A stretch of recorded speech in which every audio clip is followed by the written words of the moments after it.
And this is going. And now we can get going. Hi. Hello, everyone. I'm sorry. I'm all over the place. It's a day. It's a day. And I had things planned. I was gonna do a thing. It was gonna be great, and then things kind of went a little sideways. But hello, everyone. Let me say hi to you guys. Hello, Sonic. Welcome in. Happy Choomsday. Hello, Stanley. Good to see you. Welcome in. Hello, Gally. I hope you are feeling better. I hope work went okay. And that you are not hopped up on caffeine now. Honestly, it's been kind of a tiring day. Actually, sorry, I still have a little bit of my dinner, so we're gonna yap and eat, if that's okay with you guys. Hello, Mage. Welcome in, welcome in. Thank you for the 50 stream streak. Wowzers. I hope you're doing well. I hope you're finding some rest. So yeah, basically what happened this morning is, I started everything up as usual, as you do. And my, you might remember I got the nice new monitor back in November, and it sort of went through the motions of starting up, but then it didn't show anything. And of course, I'm on the login screen, so all my other monitors are dark. And so I'm just looking at black monitors going, where's my computer? And I try logging in and everything works fine. So it's like, okay, something's weird about the monitor. I check all the cables, I unplug, I replug, I power off, I unplug, and then I, sort of do a complete reset. Thank you for the head pats.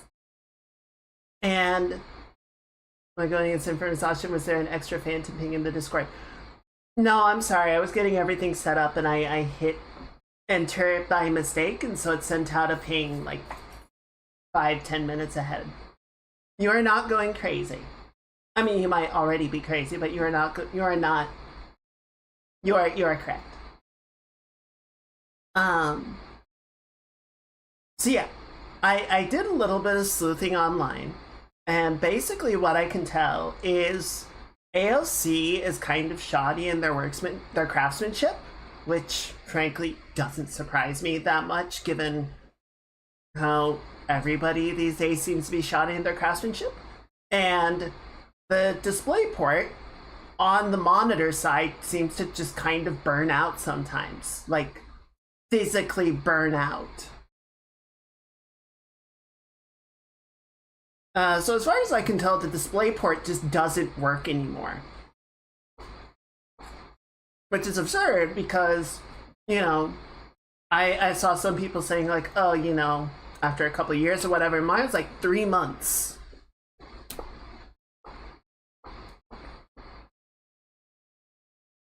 So, I don't know. The HDMI port still works. So I can technically still use the monitor like normal. And I'm probably just going to, it's not really worth filing for a warranty and trying to get it replaced, because I'm pretty sure I would have to ship it to China, and I'm just like, I don't want to do that. I don't want to do that. So yeah, this is so stupid. This is so absurd, and I actually kind of hate this. So if anyone has bought a GPU in the last couple generations of unit, it probably has one HDMI port and 3 display ports, right? And I hate display ports, guys. I think they're dead-end technology. They seem to be more trouble than they are worth. They just seem so freaking finicky and unhappy with everything, and there's different versions and they break, and I'm just like, What's wrong with HDMI? Why can't we just use that? It seems to be perfectly adequate. So I have 3 now DisplayPort to HDMI adapters plugged into my GPU. And then my display tablet has the native HDMI port attached because I just don't want to have any, signal crossing going on with that. I want it to be as one-to-one as possible.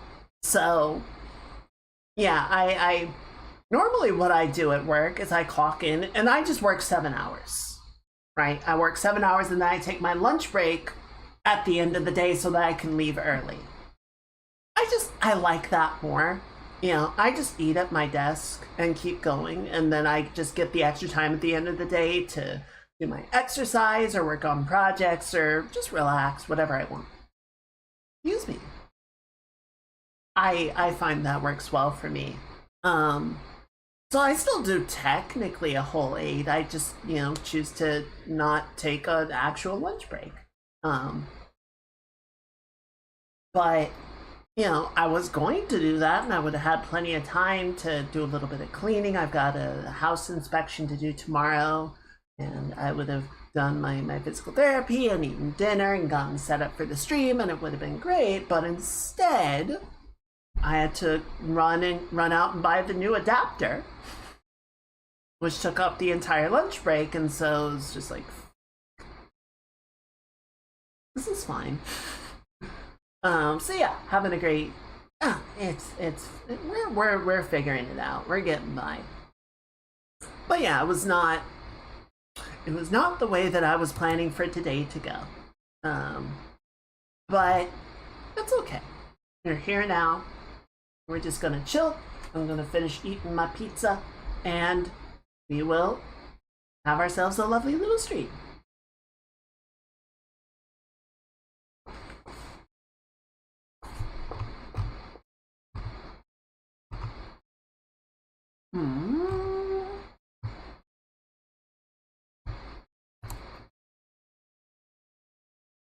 How are you all doing? How's your week treating you? I have been tired. It's not so much that today is tired. Like, today was tiring for the stuff that I was talking about, but I don't know. I've just been tired, like, since Saturday. Maybe I caught, a little bit of a bug from the convention, and that has just sort of like kept me low energy. But I think between being exhausted from last week and then the convention and then daylight savings, like, I don't know. I probably still have a sleep debt that I'm just not recovering, I'm just not paying it back. At some point, the sleep repo is gonna show up. And I'm just gonna pass out for like 12 hours.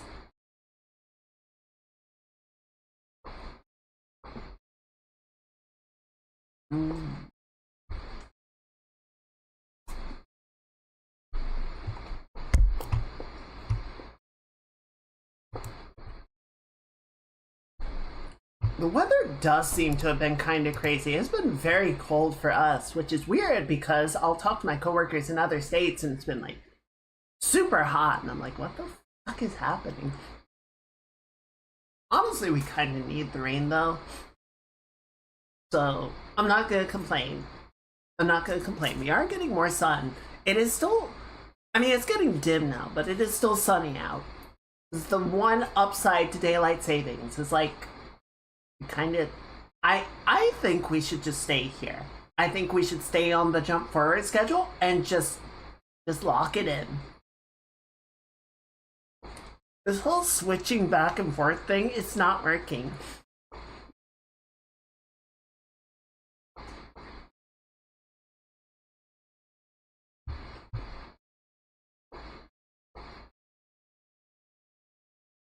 I think it does more harm than it does good at this point. It's not helping anybody out.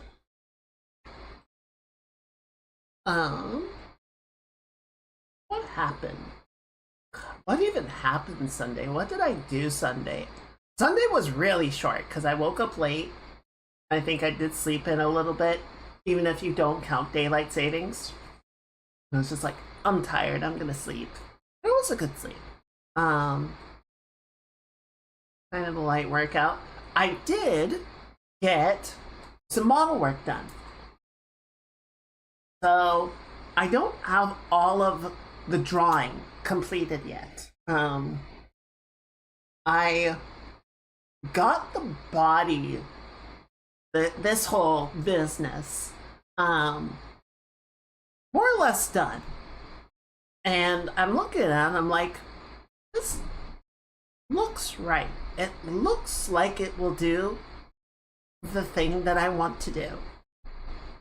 But before I go in and update all of the outfits to account for the changes, I want to make sure that the body is going to be able to do the things that I want it to do, right?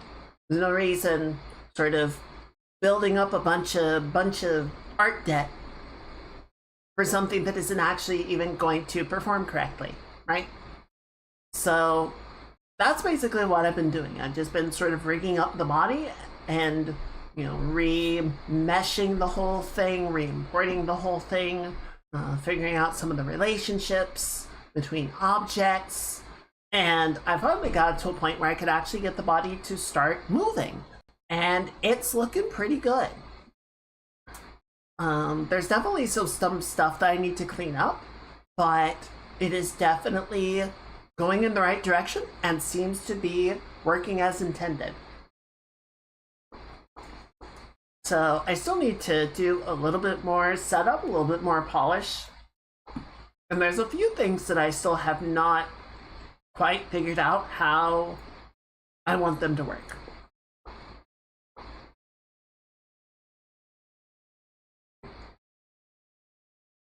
But once I do that, sorry, last bite. I love pizza. So yeah, a couple more things still to figure out, and all of the new physics for the hair still need to play around with, but I think I got all of the parts remeshed, which is good. So yeah, once that's all looking good and working as intended, and I've sort of figured out all the little bugs and peculiarities, then I'll go in and sort of rework all the outfits so that they behave the way I want, and we should be in a pretty good spot. I think the only thing that'll be left at that point will be, come on Kaiga, use words, the new outfit, and then anything else that I want to do for the debut. I might see about commissioning something, because I think if I try and do everything myself, it's going to be a little much. It's going to be a little much to try and hit that June target. We might still get there, but it might be a little bit much.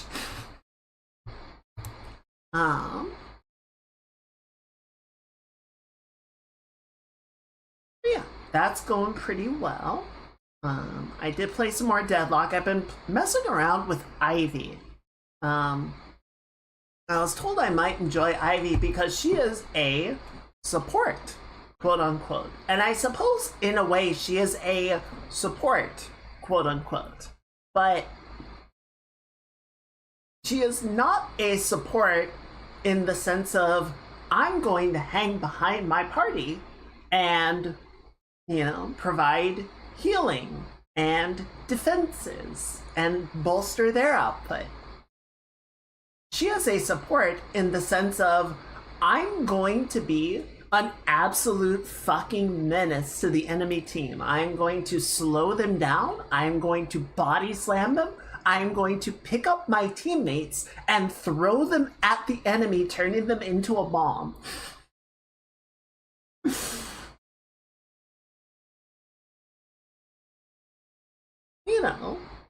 Like supports do.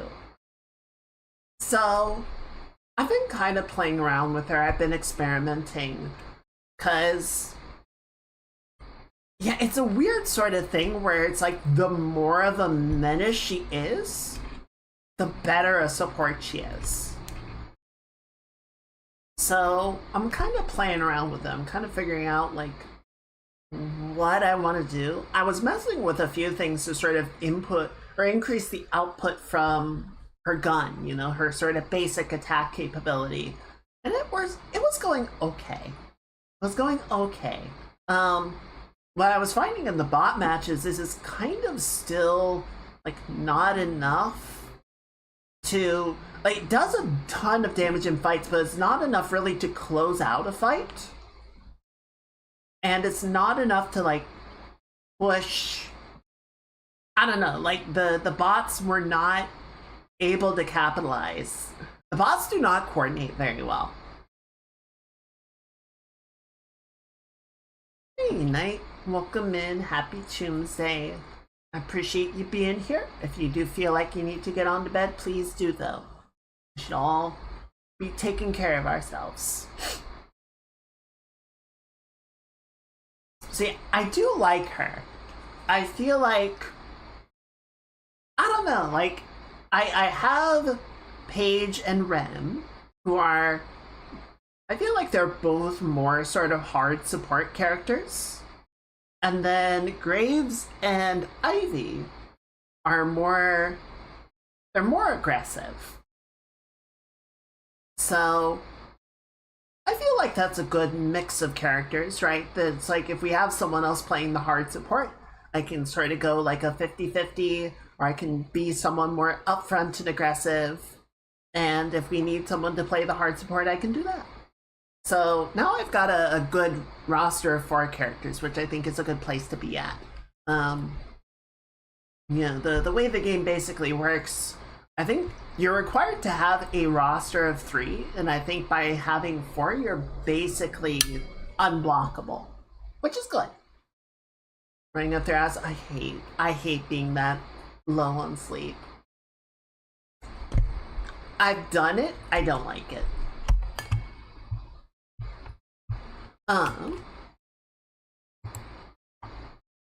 So yeah, I don't know, that's going pretty well. I like that game though. It gets frustrating at times for sure, but the yeah.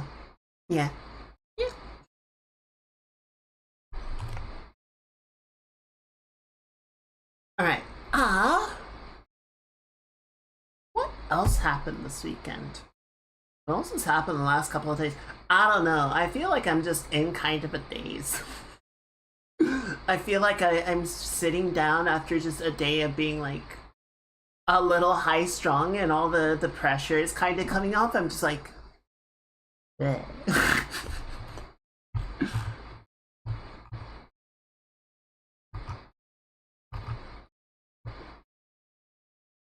I was asking earlier, but do y'all feel like listening to Final Fantasy 9 or Final Fantasy 10?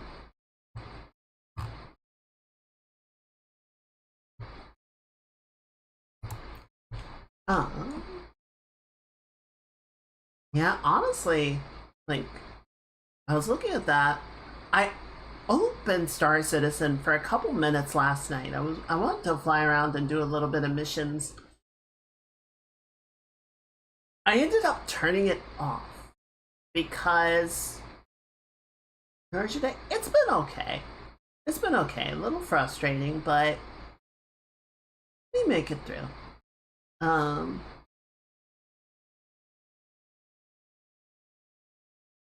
are you doing, Nate?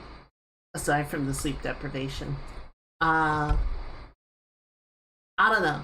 So in Elite, I find like there's a certain capability I have of static noise.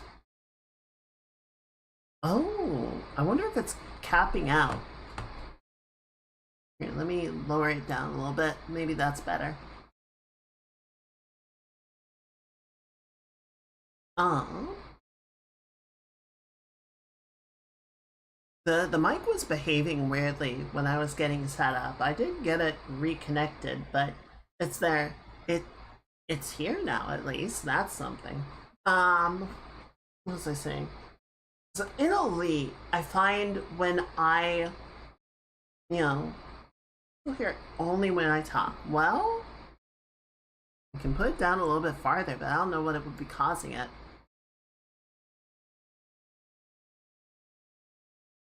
Let me check the filters. You're still all working, right? Yes. Okay, I don't know what it is.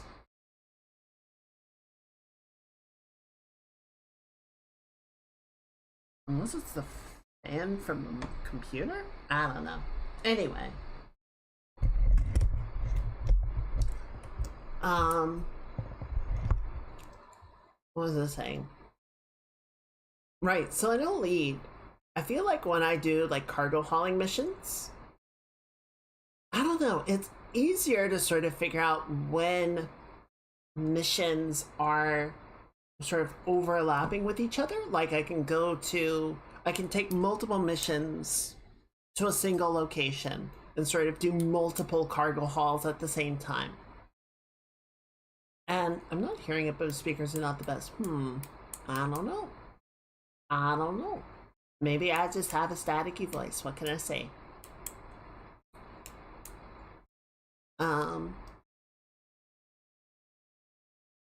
I do. I know that's true. What can Star Citizen has cargo hauling that overlaps? Maybe it was the computer fan. Who knows? But it could also be a solar flare. Could have been. But when I don't know, I tried to do multiple missions and it's really hard to sort of figure out which missions are going where. And so I look at the menu and I'm trying to figure out, okay, I want to grab this one, and wait, where did the first one go? And I just get tired. I just get tired of trying to keep it all organized. They need to have a better system for organizing and tracking the missions, is the thing. And I don't think that particular aspect is seeing any improvements in the upcoming patch. There's a lot of stuff that they are working on. There is a lot of stuff that they are looking to improve.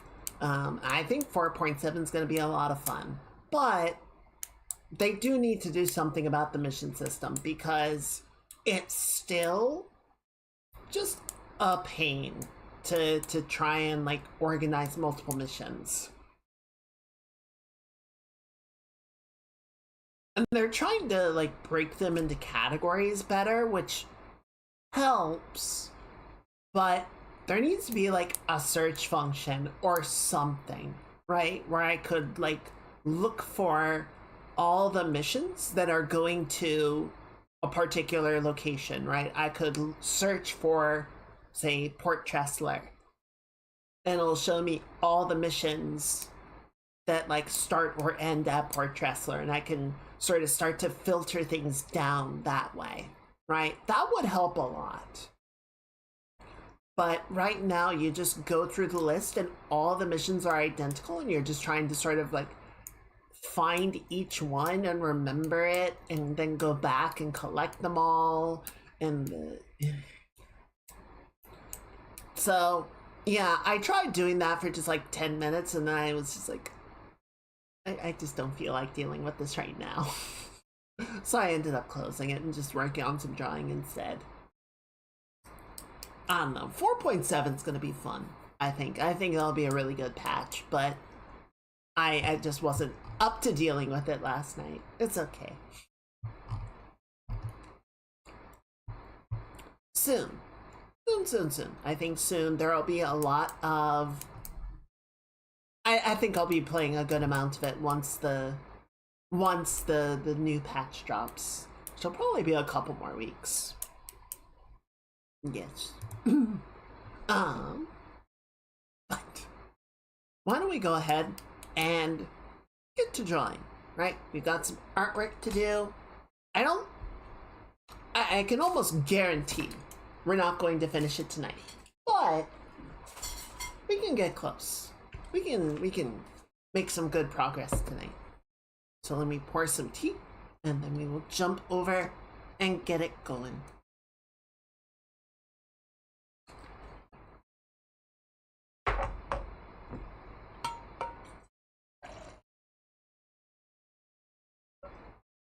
There we go. I'm trying not to rush myself. I was rushing so much to get the stream ready. It's like, it's okay. It's okay. We are here. We do not need to rush. We can enjoy ourselves. All right, let me get over in the corner. And we're gonna go right here. There you are. There she is. Okay. I think one of the last areas that still needs to be cleaned up, we still gotta work on the flowers. We gotta work on the arms, and we gotta work on Jordan's hands. So I think we will sort of start here and kind of work from there.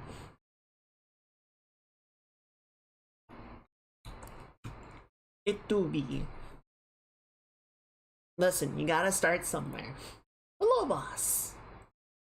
Happy Choomsday. I hope you're doing well. Welcome in. Yes, Jordan starts at a pretty rough place in the game.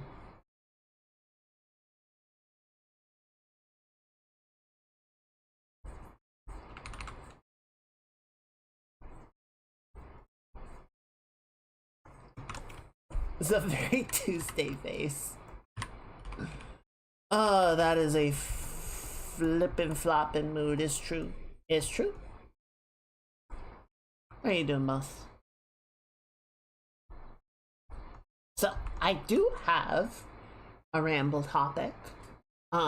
So I think I linked the first one on Discord, but I found a neat little YouTube channel that seems to be sort of predominantly focused on vanilla WoW, and particularly the maps of vanilla WoW.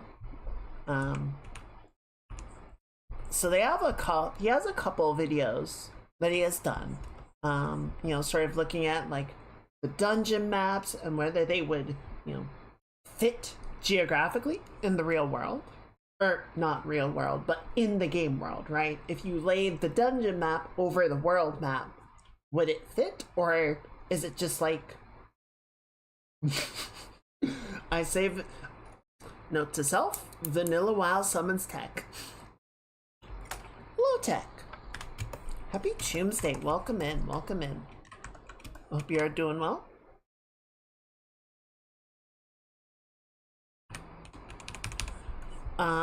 But the two videos that I watched from this guy were both flyovers of the world map, right? So you had one flying around Kalimdor and sort of showing all the various areas and how they connected to each other and all the weird little like negative spaces between the maps. Because as he was describing it, you know, they had sort of this big map that had been drawn out and then it was handed over to various level designers. So like one person would work on Ashenvale and another person would work on the Barrens, but they weren't necessarily communicating with each other on every aspect of it. So then they would get these two maps and have to sort of put them both in the engine and stitch it together, and you would get these weird like seams. So we're showing a bunch of that. We're showing a bunch of the little Easter eggs that got left over and little bits of placeholder stuff of like, there's this island way off beyond where anybody can, you know, normally access, and they just like put some buildings there to test stuff and whatnot. Apparently there's a couple of like gnome buildings at the bottom of the ocean in Kalimdor.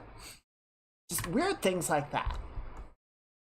Right? And they had like little placeholder stuff of, oh, you know, maybe we'll add this over here at some point, and then they either never did or they moved it to another location, and the location in vanilla WoW just sort of got removed. And of course all of this became an artifact in Cataclysm when they redid the entire map to make it flight compatible, because otherwise players would be going over the world map and seeing all these jank leftover odds and ends from the way that they built the game originally.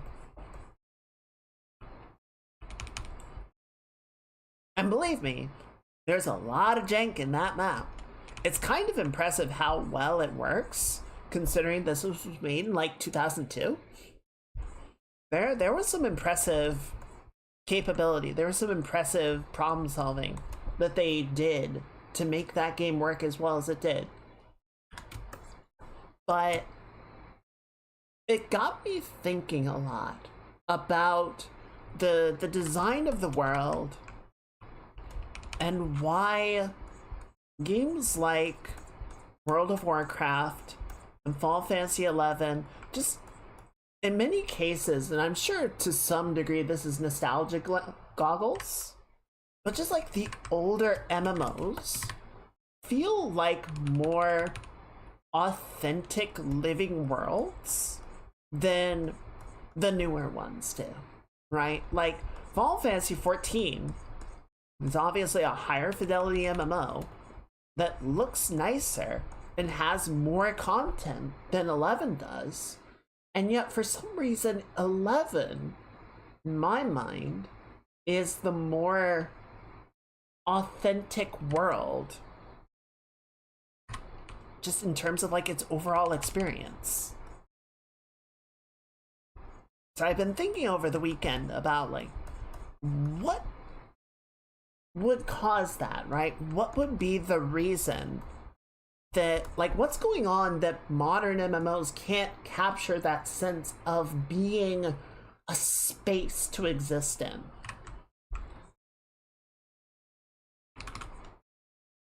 I think there's a couple of things, right?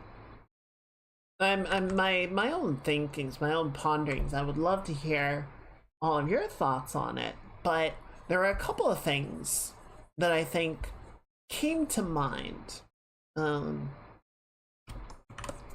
I wrote them down. I didn't write all of them down because I was just kind of like stream of consciousness a lot of the time, but I think there are a couple of things that jumped out to me. One of them that particularly jumped out during the flyby videos, particularly on Eastern Kingdoms, but it's true for both maps. I feel like Eastern Kingdoms, I feel like the vanilla WoW maps in general had a lot of urban legends. I think there's sort of two reasons for that, right? Like, there was a bunch of placeholder stuff left over, right? There was a bunch of stuff that just existed in the game for no reason, seemingly. If you guys remember the crypts below Karazhan, that there was like an entire dungeon of rooms with no purpose. There was nothing in there. And it wasn't immediately accessible. You had to sort of glitch your way in with spells or capabilities or whatnot. But once you got in there, there were like mass graves, and there was a pool with a bunch of like chains and hooks in it and bodies suspended upside down. It was creepy. It wasn't part of the dungeon. Even when they introduced the 10-man raid Karazhan in Burning Crusade, that the crypt was still there. It just kind of existed as a placeholder that they never resolved. And I feel like the internet in like the 2000 aughts loved urban legends, right? They loved spreading rumors. They loved, like, I don't know, I think it was sort of a different relationship with technology at the time and a different sort of understanding of game development. And there was sort of like this sense almost of, well, if it's in the game, even if the developers didn't build anything into it, things could like spontaneously happen, right? Like monsters would appear. There were just like things, ghosts lurking in the machine. And so you would have these weird, like, leftover incomplete bits of the map and whatnot. And people would be like, well, what's that about? And then they would, like, make shit up. They would try and explain why this thing seemed to exist for no reason. I don't know. I think to some degree, folklore definitely has that effect, like that sort of back and forth between the community and the game. And I don't know, I think to some degree there was another one that he brought up, that there was like a map, or not a map, but like off a little bit to the east of Stranglethorn Vale, up in the mountains. Like you can't get there normally, but there's just like a cave. There's just a cave that's there, up in the mountains, and according to legend, there's an NPC that will show up periodically. No specified period of when he shows up, but it's a troll NPC that will show up, and if you're there at the right time, you can buy like a super rare tiger mount from him. And that's the only way you can get the tiger mount. So of course everyone wanted it. Is it true? No. But it was just one of those myths. It was one of those stories of the world that seemed to sort of get around.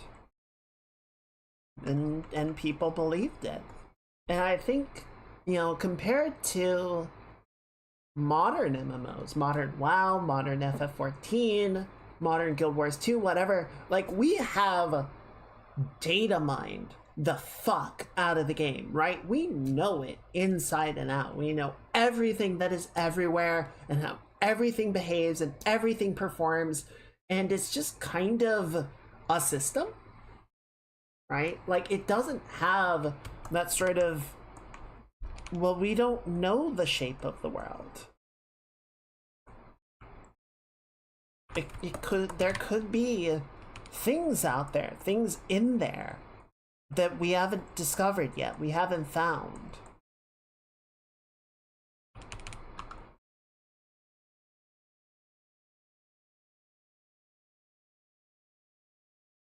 You know, that's one of the things that I kind of inevitably happens on a personal level with every MMO that I play, that, you know, you start playing it and, you know, the world feels endless. You don't know how big the map is. You don't know how far the horizon goes.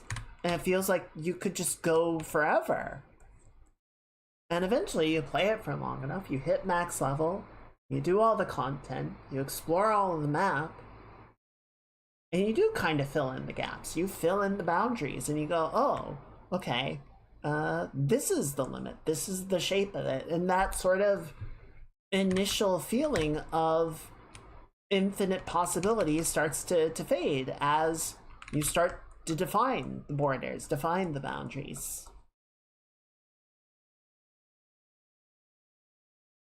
You know, to some degree that's inevitable.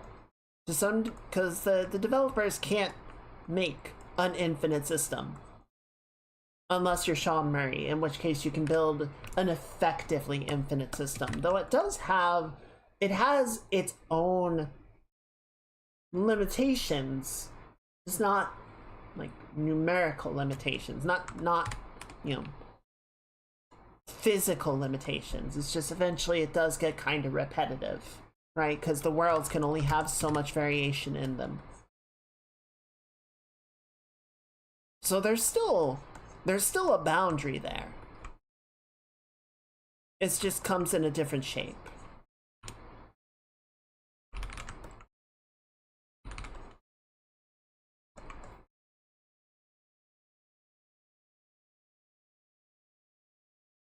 But I think to some degree, like MMOs have just sort of been min-maxed. And that does, to some degree, take away from the sense of exploration and the feeling of the unknown that I think older MMOs got to enjoy. But I think that's one aspect. What was the other one? One that I was thinking about, and I think 14 sort of on its own is really guilty of this. So in vanilla WoW, you had mini maps that were right next to each other, and each one had sort of their own feeling, right? Like if you think of Elwyn Forest, right? Nice and green and colorful, bright, sunny. And then you go to Westfall, which is sort of like rolling golden fields and hills leading out to the ocean. And then you had, I think it was Duskwood. I was a Horde player, so I don't remember the Alliance areas super well. But yeah, Duskwood right next to it, which was a dark and dingy forest. Alright, Mage. Hope you get some good rest, and I hope you have a very good midweek. Everyone say goodnight. Right, so you've got this dark, dingy forest right next to your sunny forest. And then you had, was it Red Ridge? Red Ridge Mountains, which still had some forest, but you know, a lot of it had been sort of chopped down, and it was sort of getting a little more sparse as it got up into these sort of arid, craggy mountains, heading up to Blackrock Mountain. So there was, like, each one had its own distinct feeling, but it felt like it was part of a greater region, right? And each one sort of felt like they informed each other and painted a bigger picture of, like, here's what the lower Eastern Kingdoms as a region looks like. Right, and then you sort of get over the mountain ranges and you get into these various swamplands to the south and east, and then of course the blasted lands used to be part of the swamps, but the various war and magics of bygone generations twisted it into the wasteland that it is now. So it's a bit of an outlier, but historically falls in line with the rest of it. Actually, here, let's just do this. We don't need these lines.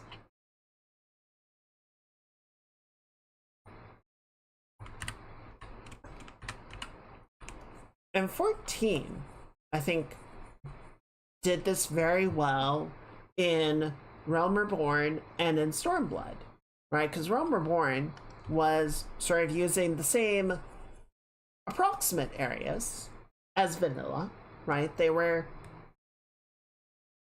had Phenolin and the Black Shroud and Lenosha, and then a couple other outlying areas that were not quite as large or prominent. But then, you know, out of Phenolin, they had North Phenolin, Central, Western, and Southern. What happened to Eastern Phenolin? Fuck it. Nobody cares.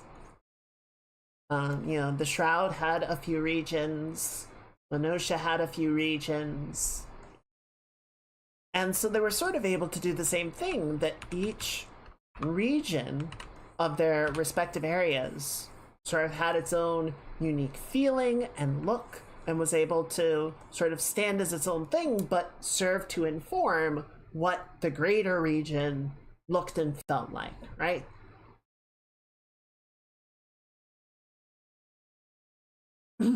I think that was pretty successful. You know, Stormblood was able to do a bit of a similar thing, that you had 6 maps split into 2 sort of broader areas. And so you had the fringes, the peaks, and the locks, and the Ruby Sea, the Azim Step, and I'm blanking on the name of the final one. And they were able to sort of do the same thing, that they inform the greater appearance of the region at large, but each get to have their own distinct look. I think that worked quite well. But then we get to the other expansion packs, right? We have Heaven's Word, Shadowbringers, Endwalker, and Dawn Trail. And each of them, all of the expansions, have 6 maps, right? That was, I think, something that just sort of established in Heaven's Word, and it worked well, so they just kept doing it. So, you know, in Heaven's Word, you have the Korthus Western Highlands, which is sort of the complement to the Eastern Highlands in Realm Reborn. Nice area. I like it. And, you know, in Heaven's Word and going forward, they were sort of able to consolidate resources into making bigger maps compared to what they did in Realm Reborn. So each of the areas is pretty substantially big.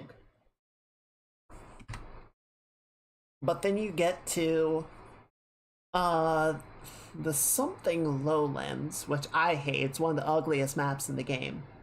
But it's, you know, substantially different from what you saw before. And then you get to the Hinterlands, which is substantially different from either the previous 2 maps. You have the Sea of Clouds, which is substantially different, and then you have the other area at the peak, which is substantially different. My point is, you have 6 maps, and each one of them is broadly distinct and not really connected to each other. And that sort of becomes the trend for most of 14's expansions, culminating with Dawn Trail, where the 6 maps are trying to cover like half a continent by themselves. And so you just get this really weird thing where like the maps try to do too much and they don't feel like they're naturally expressing the area. They feel like a summary.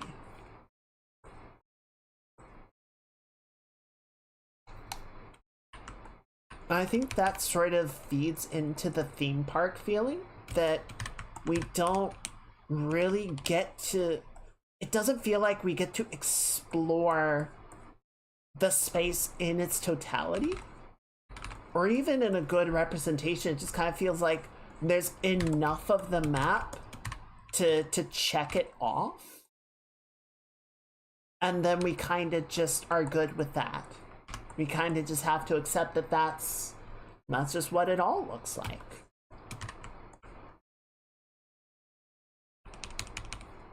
And I only played WoW up to Wrath of the Lich King. I can't really say how well they did in later expansions. I feel like Wrath kind of suffered from the same deal. Right? Like, there were a couple areas. Okay, Burning Crusade was really bad about it. Burning Crusade was awful in the sense of every area was just like its own thing by itself, and there was zero connection explaining how these areas sat next to each other.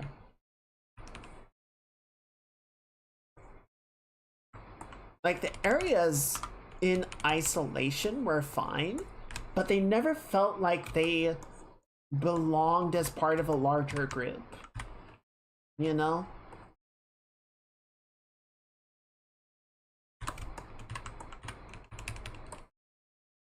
It never made sense that they were like part of, admittedly not an entire world. The whole sort of point in Burning Crusade is that Outland had gotten blasted into slag and was just sort of held together by wild, angry magic, but it was hard to believe that this was ever unified in any way.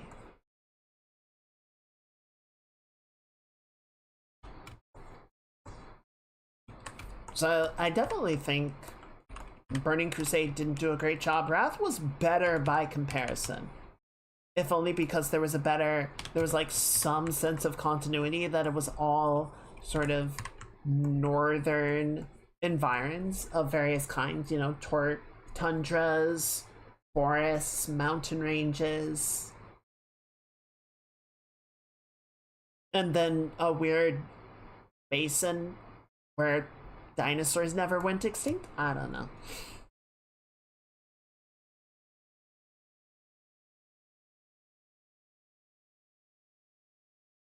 I think that is sort of one of the other points that I wrote down, was sort of the lack of things just existing for the sake of existing, right? The lack of sort of inane filler.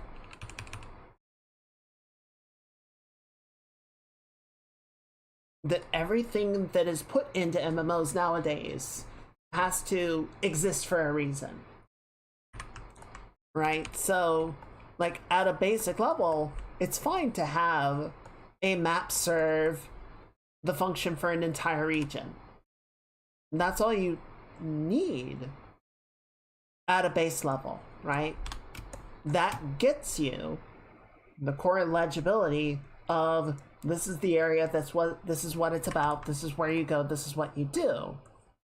But it doesn't fill out the feeling of the world in a complete way. It doesn't make it feel like a place that sort of exists on its own merit or its own capability.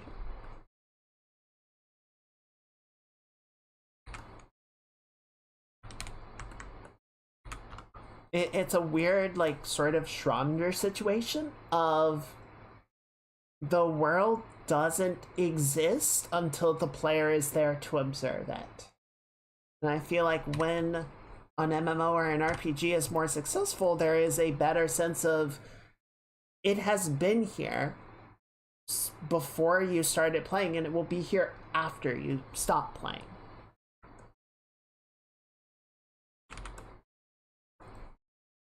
And I think Classic WoW accomplished that in a remarkably good way. I think something just about the way that older MMOs were built was more successful in that regard.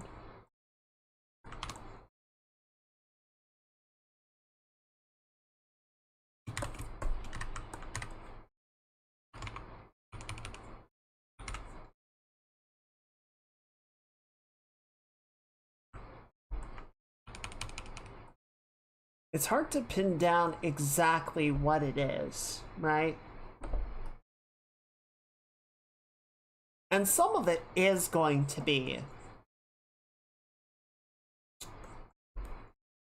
unsalvageable is the wrong word, right? But sort of the environment, the scaffolding, the social structure, the social bedrock that the MMO lives on is different. Right? Like, I remember having a book that I printed out that was a guide, effectively, for Final Fantasy XI, right? It had locations of spawns and, you know, elemental weather sequencing and, you know, fishing locations and leveling locations and, you know, jobs and job abilities and job equipment and just all of this stuff that you needed to know to be able to play the game. And it was some GameFAQs article that someone had put together, and I printed the damn thing out and bound it together to make a physical book, because that was fucking Final Fantasy XI still does not natively run in windowed mode. It is 2026 and they never implemented windowed mode. Someone made a plugin for 11 called Windowware, and that's still what you use. You still download Windowware. fucking 20 years later. Because why not? At this point, it's everyone just knows to use it. But it was easier to have the physical book by my side rather than tab out of the game constantly. Simpler times. But, you know, that sort of environment where urban legends can come into existence, right? Where people can sort of spread rumors about, well, what's that weird incomplete area about? You know, people could not necessarily tell lies, but tell stories about, you know, that weird NPC that they swear they saw, but only once. Like, they swear it was there, and then they went back and they could never find them again. What the fuck was that about?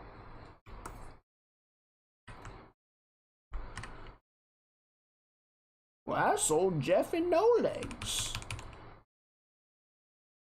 He only spawns on the 4th full moon of the year. Some shit like that. And nowadays, it's like, no. No, there's so much eyes, there's so many tools, there's so much scrutiny. Like, the world just feels more investigated.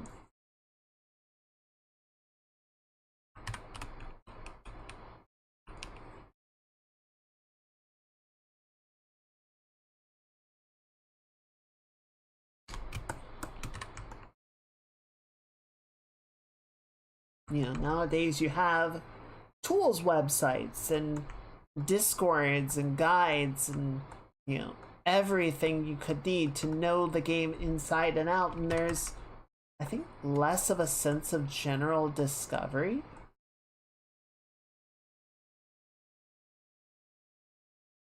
I'm not saying this to, you know, deride MMO tools. They're essential, right? MMOs live and die by the community adoption rate and the tools that the community makes for it.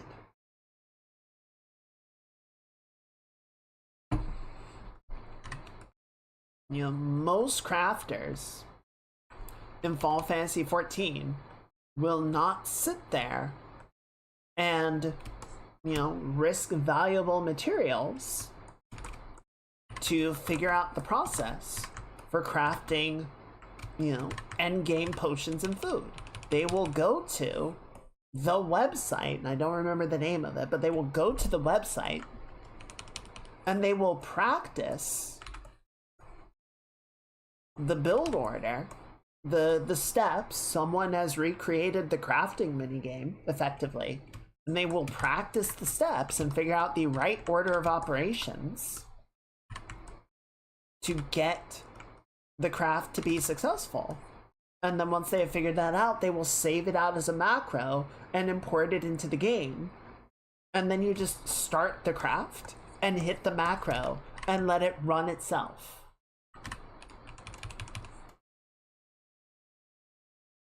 Because that is easier and more reliable. And, you know, when you're making 400 potions, 3 at a time, you don't want to sit there and craft each one by hand.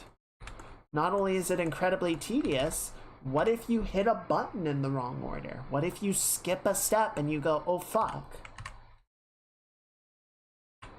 You know, you might say, well, that's gameplay, right? Now you need to sort of figure out how to salvage a botch craft, but most people don't want to do that. Most people just want to get their prerequisites done so that they can go do raiding or whatever.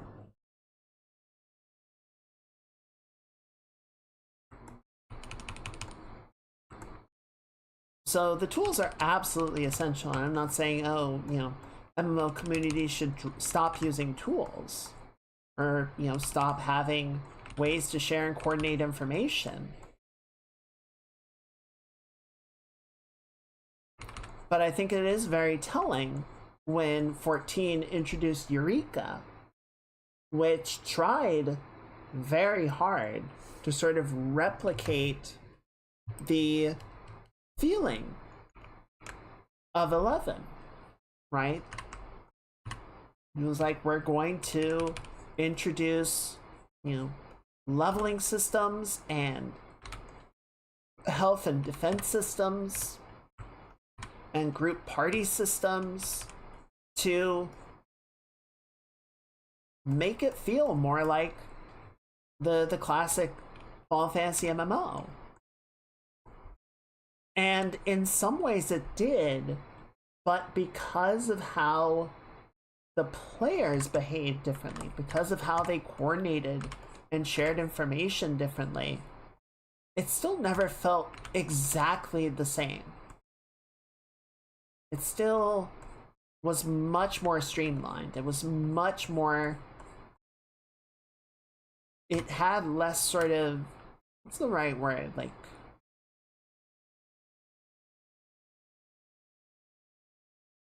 pickup gameplay, I guess.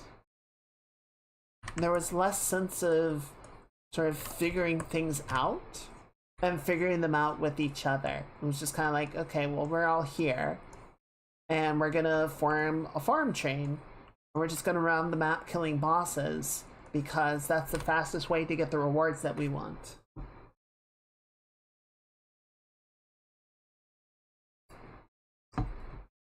Yeah, Classic 11 had power leveling. That you would have like a high level player sit next to a party and just sort of casually keep the tank alive so that the rest of the party could focus on beating the shit out of the mob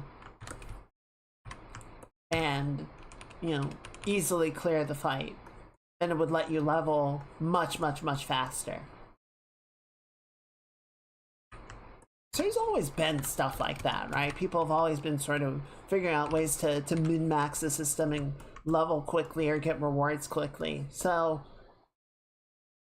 that's not a new thing, but I don't know, something just feels less...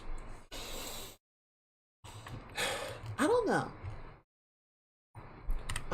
I would be very interested to sort of know what all of your experiences have been with sort of the old school MMO space versus the more modern stuff. And if you feel like, has it been less authentic, less worldly, less tactile in the way that the game is made?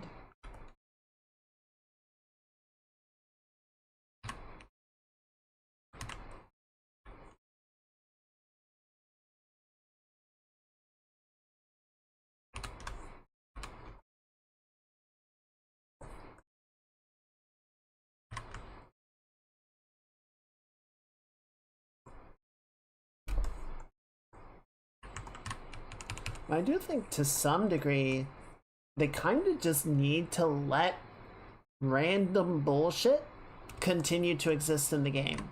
I feel like that is a surprisingly necessary thing.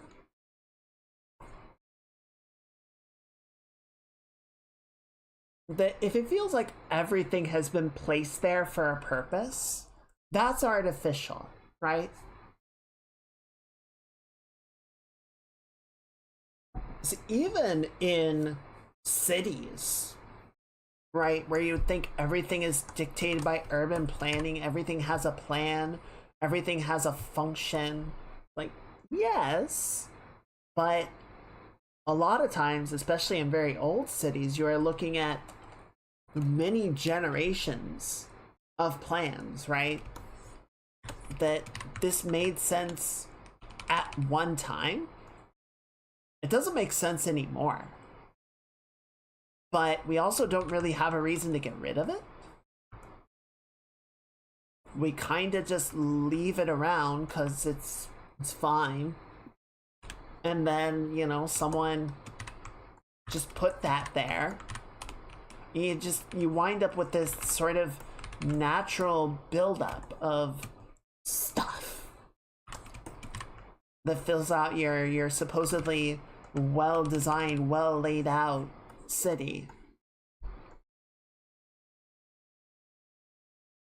You know, it might not have even been something that anyone like planned to do. It might not have been something that the city did. It was just the local community was like, we need this.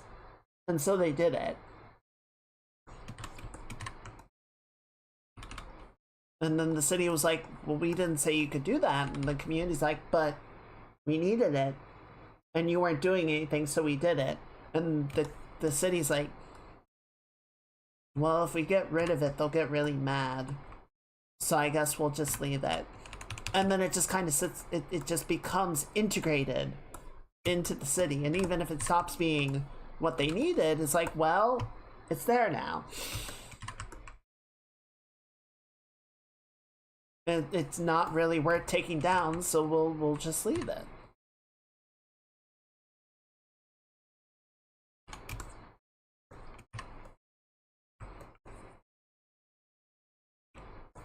So yeah, spontaneity and unexpected things and natural progression, I think, is very important to making a world feel believable and lived in and experienced.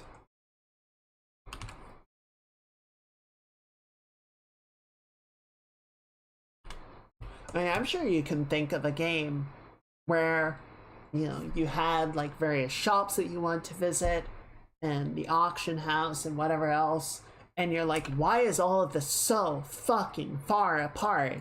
And then you had, maybe in the same game, a different city, or you know, you had another game where everything was situated right next to each other. And it just felt kind of eh, because it's like, it doesn't really make sense that I don't have to go anywhere to access all this stuff, right? Like, there should be some amount of distance that I need to travel. There should be some effort involved. But that's what you asked for, right? You wanted everything that you might want to access in a given moment within direct line of sight of each other. Immediate, straightforward, simple access to all game functions. It's like, yeah, but it doesn't feel right.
I keep wandering off and not working on the arms, even though I said we were going to do that.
Here we go.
Good.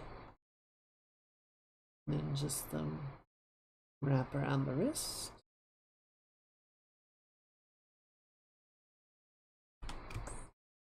That looks pretty good. I have a plan for the tattoos. We'll come back to those.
Good. Right, yeah, arms look pretty good now. Upper arm's still a little fucky.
There we go.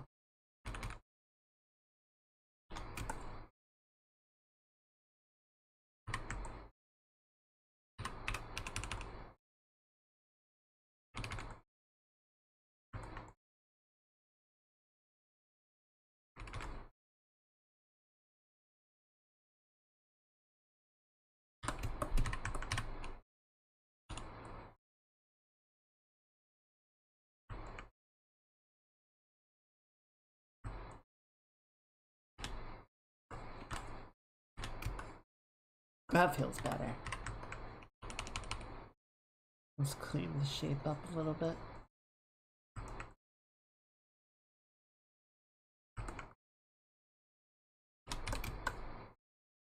Good.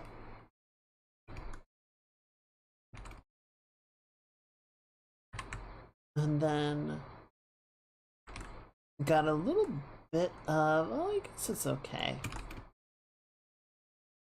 I think I just want to shade the back of the arm a little bit more, the bottom of the arm a bit more, just to sort of give a better sense of depth to it.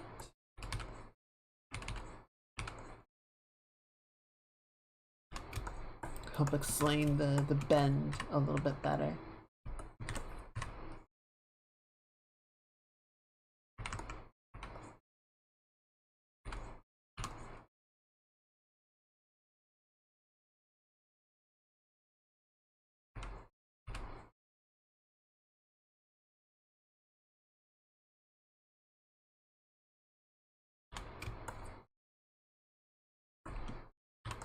You know, I've been watching Coco play through Nier Automata. I feel like Nier kind of runs into a very similar thing in terms of its map design. That's what I was talking about before. You know, they've got the city and the desert and the forest and the amusement park and the castle, and all of them feel like it's just enough to sort of act as a set piece for the story that they wanted to tell, but it doesn't feel like a real world. It doesn't feel like a space that is believable in the way that it's designed, in the way that it's laid out.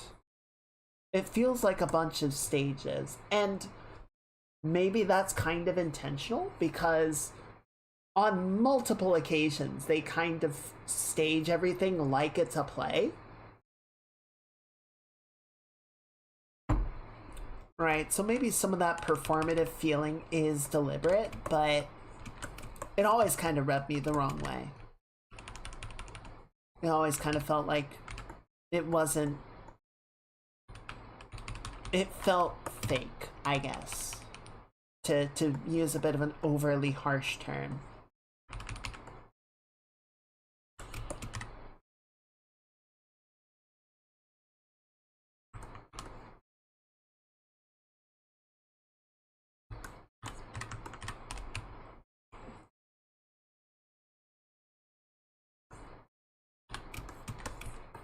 I think if they had sort of simplified some of the map, like if they had made the entire thing a city,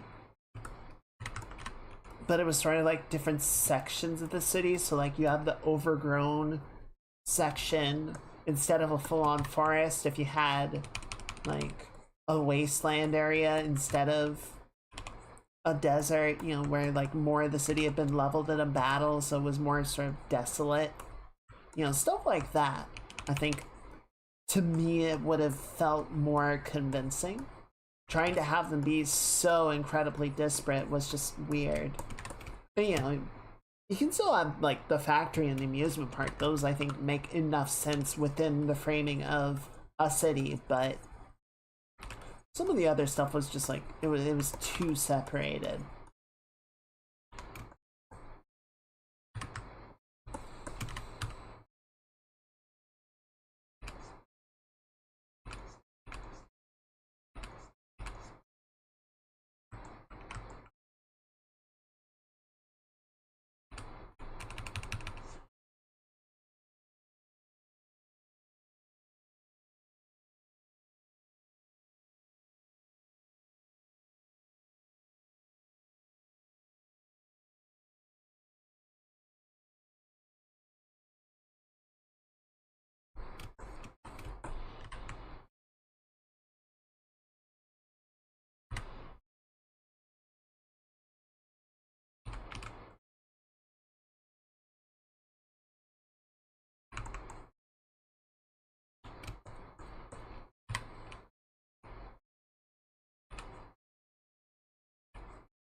Here we go.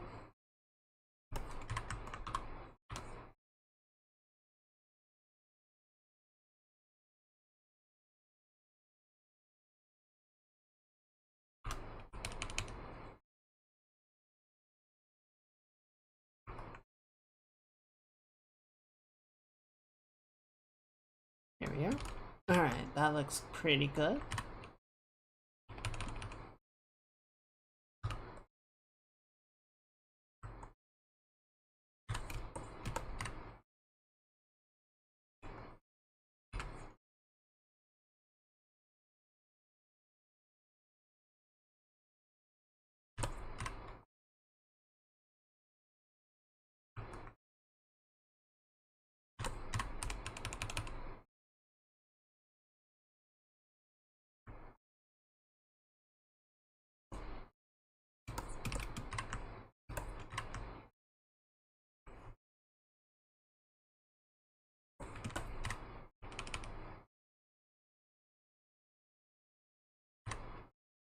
Thank you for the hit pits. Here we go.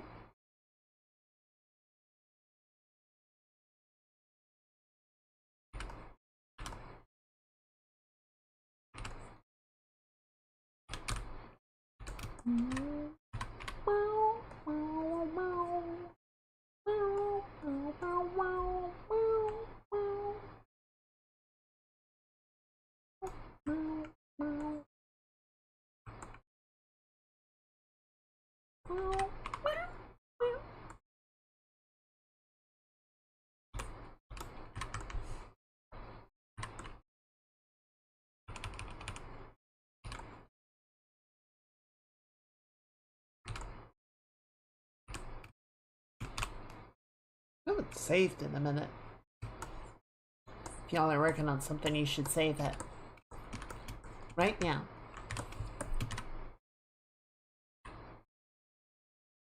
Test. Why is that still there?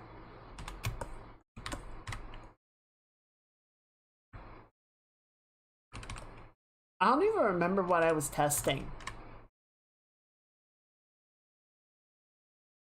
At this point, I feel like it's too important to get rid of it.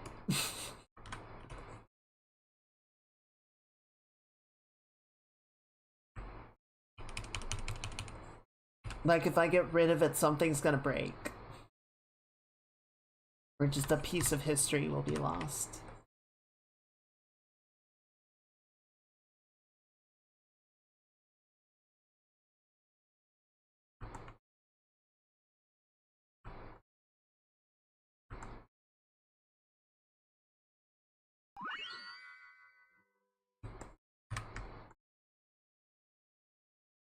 Holy moly, frog Laura.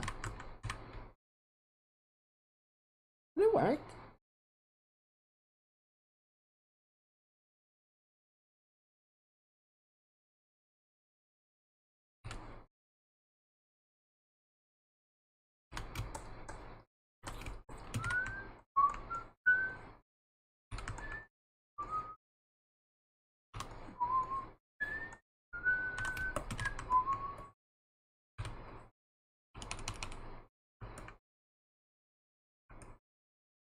Go.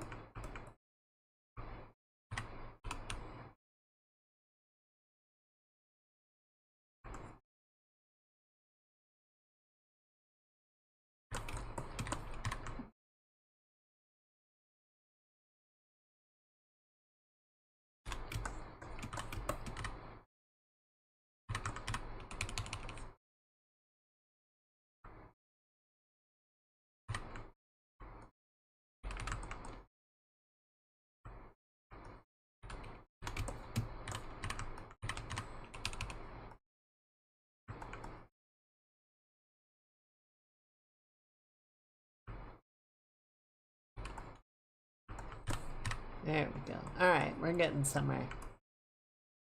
Slowly.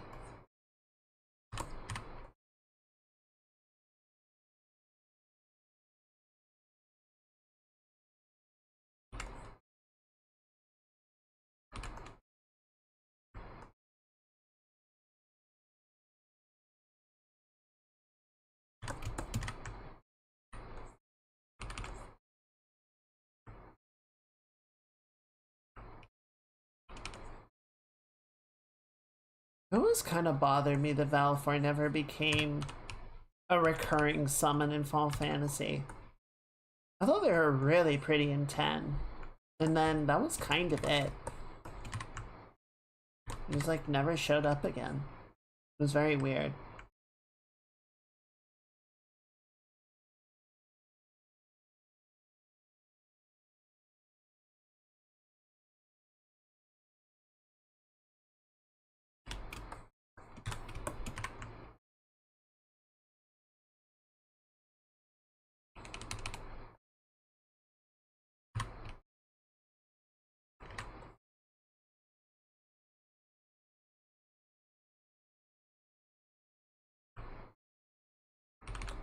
Cool.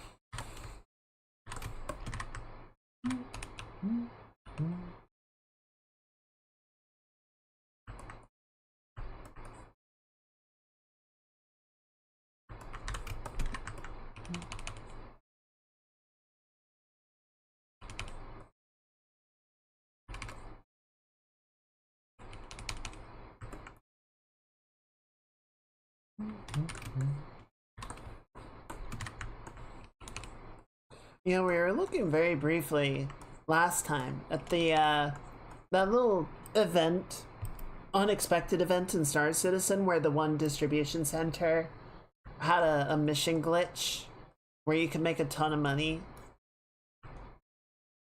running like cargo hauls back and forth at it really quickly. And then, you know, simultaneously had the glitch that all the security systems were down, so people turned it into a war zone, right? Trying to do their cargo runs and kill the runners and kill the killers, and, you know, just going back and forth. And it reminded me of the corrupted blood incident in WoW,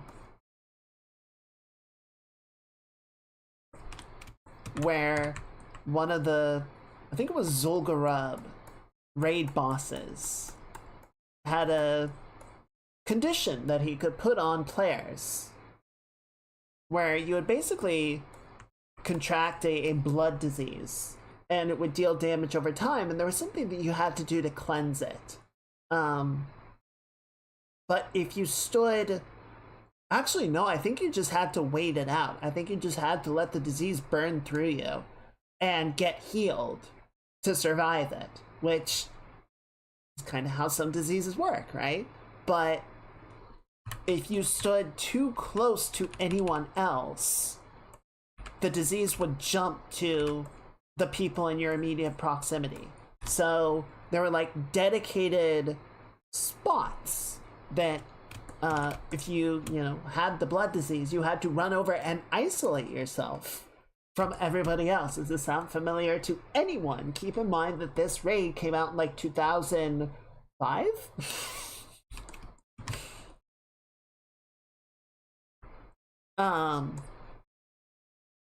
But there was an unintended consequence that the blood disease could also jump to hunter pets. And the hunter pets could then, be dismissed. So a hunter would be fighting the boss. Their pet would get the blood disease. They would dismiss it. And then hours later would be back in Orgrimmar or Ironforge or wherever and call their pet back. But the blood disease hasn't run out on the pet. The pet goes into stasis when they get desummoned. So they come back, and now this raid dot is in the middle of the city and jumps to all the nearby players and then jumps to the players near them, and the players near them, and the low-level people die instantly because it's doing raid-level damage to them. And everybody freaks the fuck out. And so for at least a little while, you know, WoW became a pandemic simulator.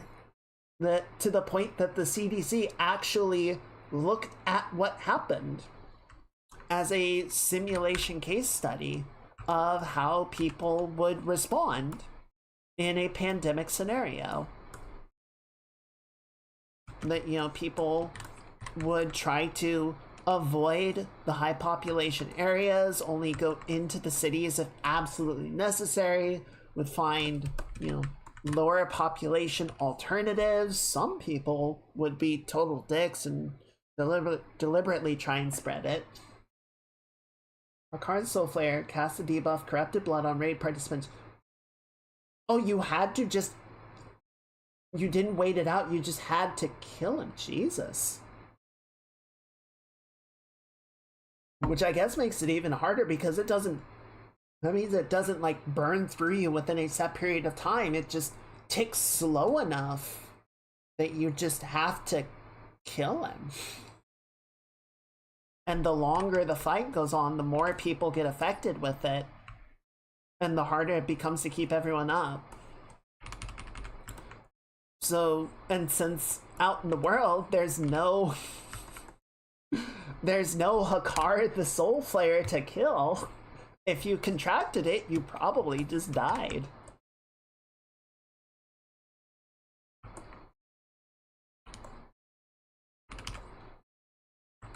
So yeah, that was fun. Like, obviously I'm sure it was kind of insane to live through,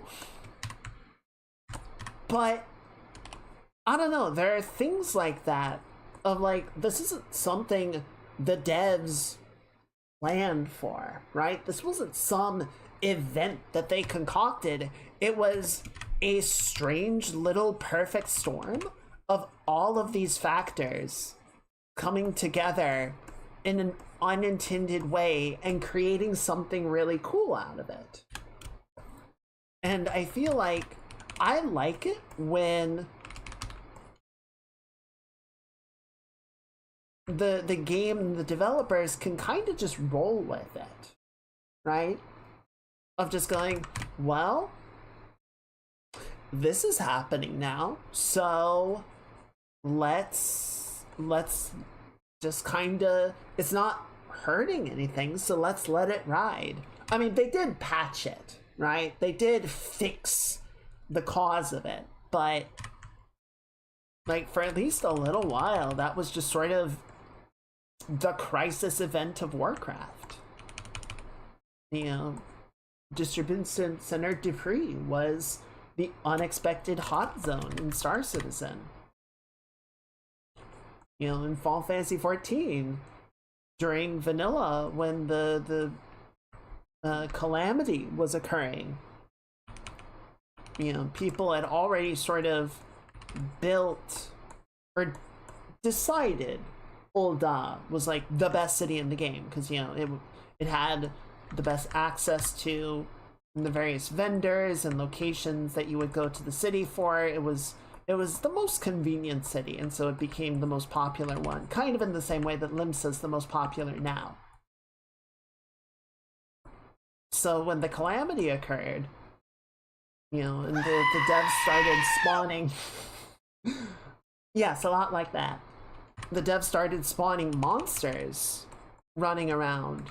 You know, the players rallied to the defense of Ul'dah.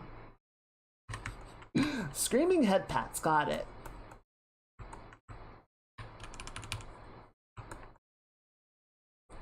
So it just stands there screaming for 5 minutes while they pat my head.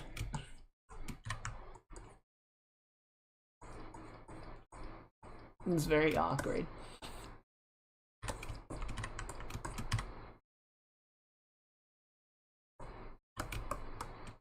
I'm just like, please stop screaming. Um, but it actually sort of got written into the lore.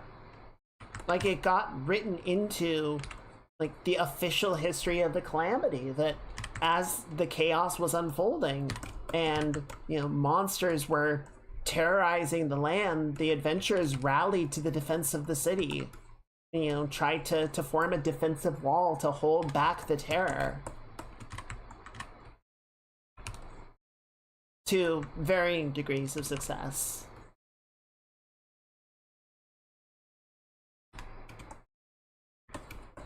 But I appreciate that the devs saw that happen, right? They saw it and they acknowledged that it was a thing. In Helldivers, the Battle of Malevolent Creek was like the first. I mean, for one, it was the first time I think that we lost in Helldivers, right? It was the first time that we, tried to take a system and were soundly rejected. But it sort of became a rallying point for the early community of, we have to take Malevolent Creek. We cannot let it fall. And eventually, the supply lines to the planet, the connections failed.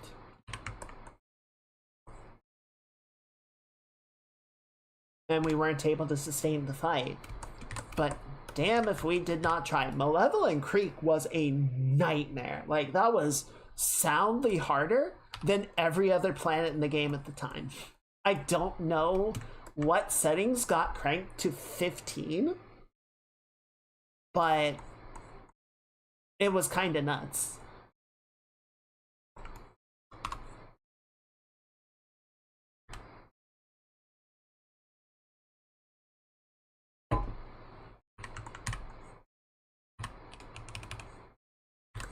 So, I don't know, like, if you can build a game to deliberately allow for those sort of unexpected events to occur, that's awesome. But, even if it's not, unintended possibility, when the confluence does happen, when the stars align and things sort of go in unintended ways, don't just shut it down. Is there a way that you can roll with it? Is there a way that you can acknowledge that it is happening and acknowledge the way that the players are responding to it? If they're assuming they're having fun, right? If it's something that's just breaking the game, then yeah, go deal with it.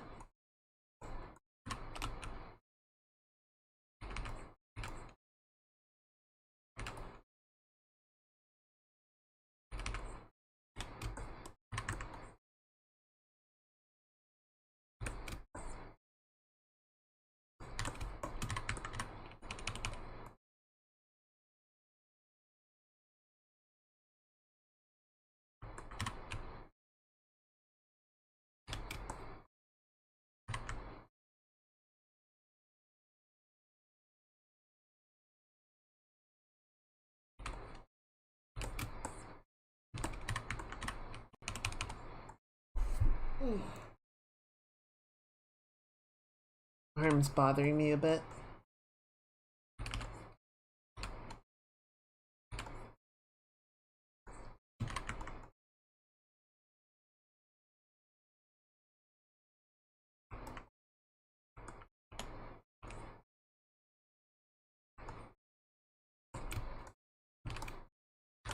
Okay, let's finish up these sleeves, and then we have not put much work into the environment vines.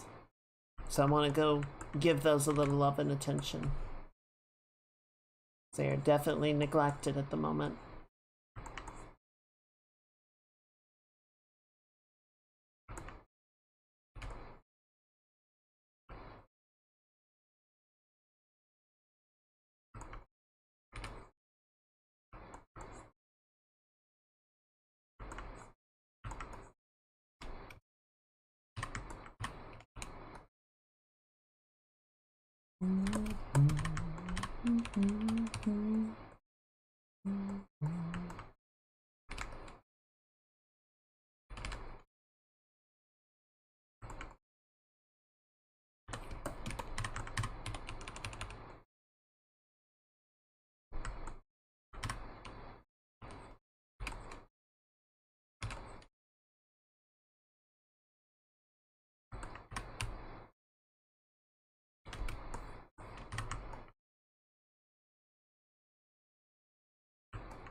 It's not a terrible shape, it's just kind of a weird shape. I don't like it.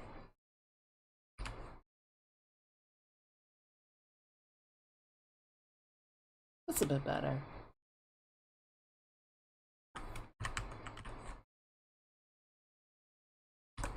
Okay. Let's pretend that's good enough for now. We'll come back. But right now, I want to work on some of these other vines because they're very basic at the moment.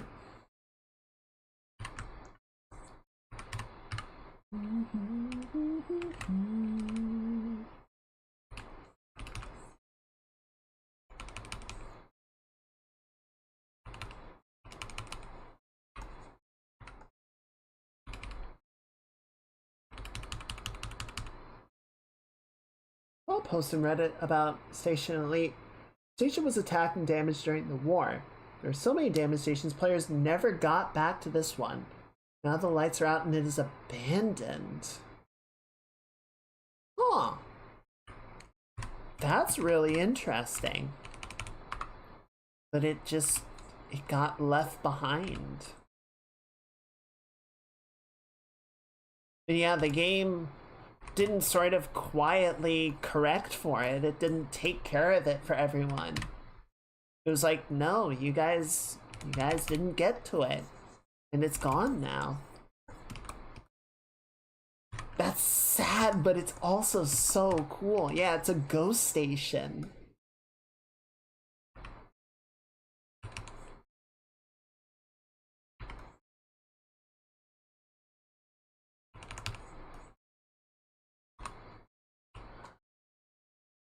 Mm-hmm. Yeah, but it's like, well, okay. Here's what's happening now.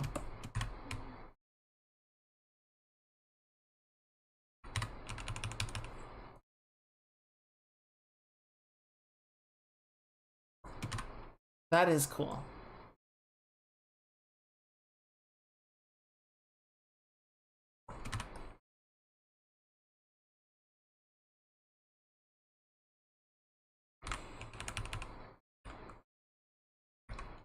I think I definitely have my criticisms of Elite, but I do think they have done a pretty good job of developing, at least, you know, sort of within the bubble, the main play space, a sense that things do change. Might not be quick, but there is a gradual development over time, right? Things sort of evolving based on what the players do and some of the decisions. And yeah, sort of things that do and don't happen.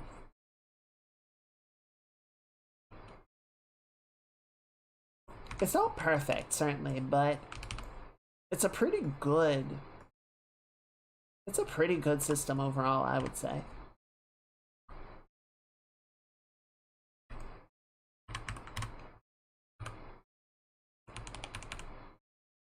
Those world change events happen, planned or not. No, I love it. I think it's great. I want to see more of them. You know, Helldivers has done a couple things where some of the planets have just been lost, right? A couple planets have been destroyed and they're just permanently out of the game.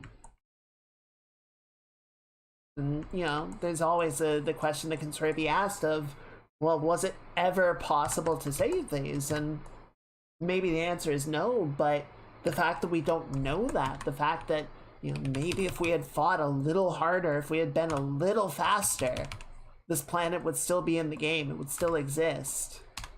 It's like, damn.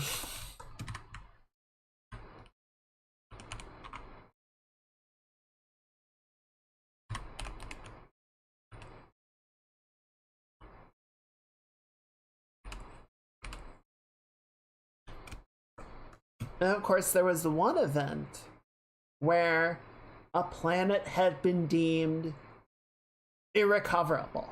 The I almost said illithid. The Terminants.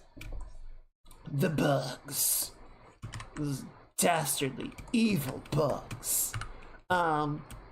had so infested a world, so completely overrun it, it was deemed there was nothing that we could do to try and get it back. It was gone.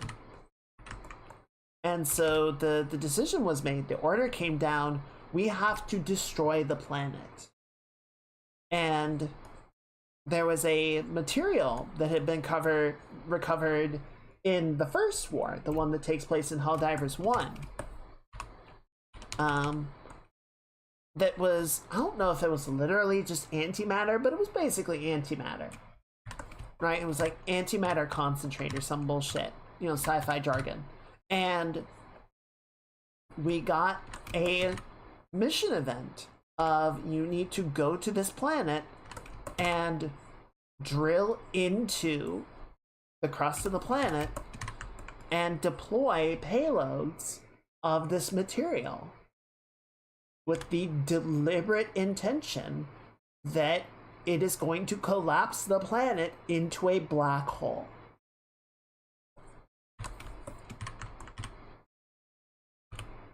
And like dutiful little Helldivers, we all went and did it.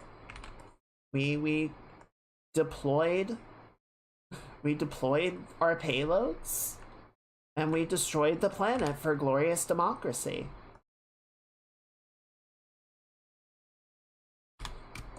Not realizing, of course, what that would do or what it would unleash, but we did as we were ordered.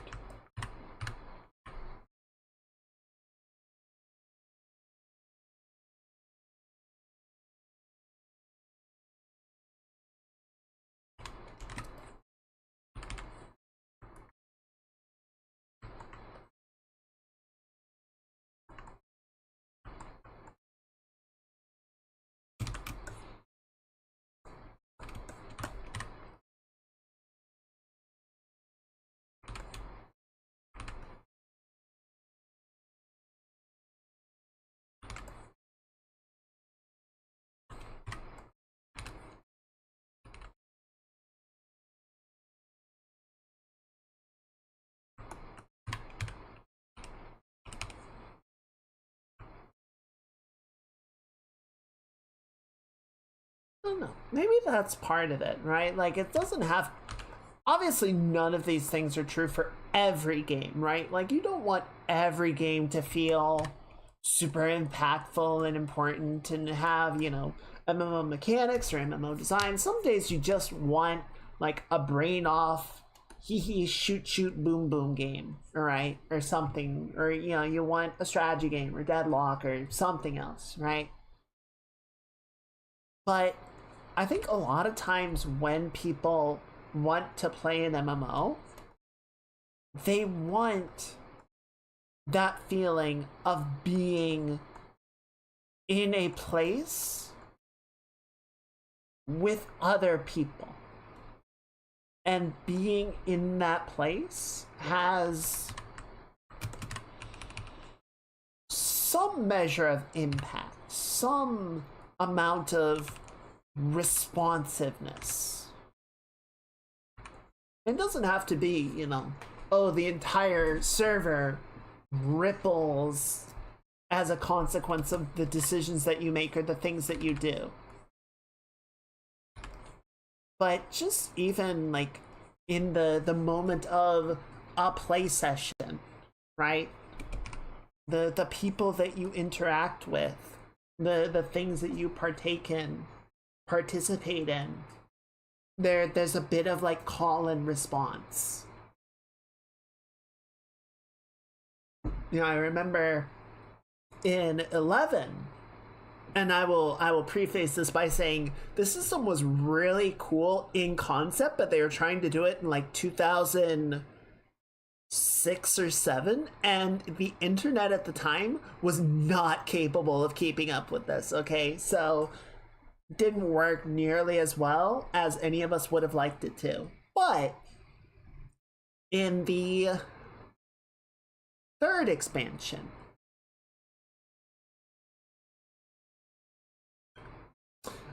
shut up. I wasn't trying for that, okay?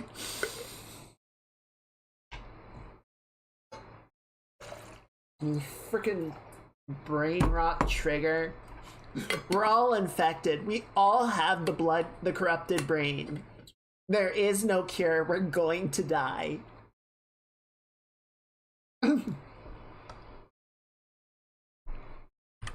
Picard the Soul Flare wins again.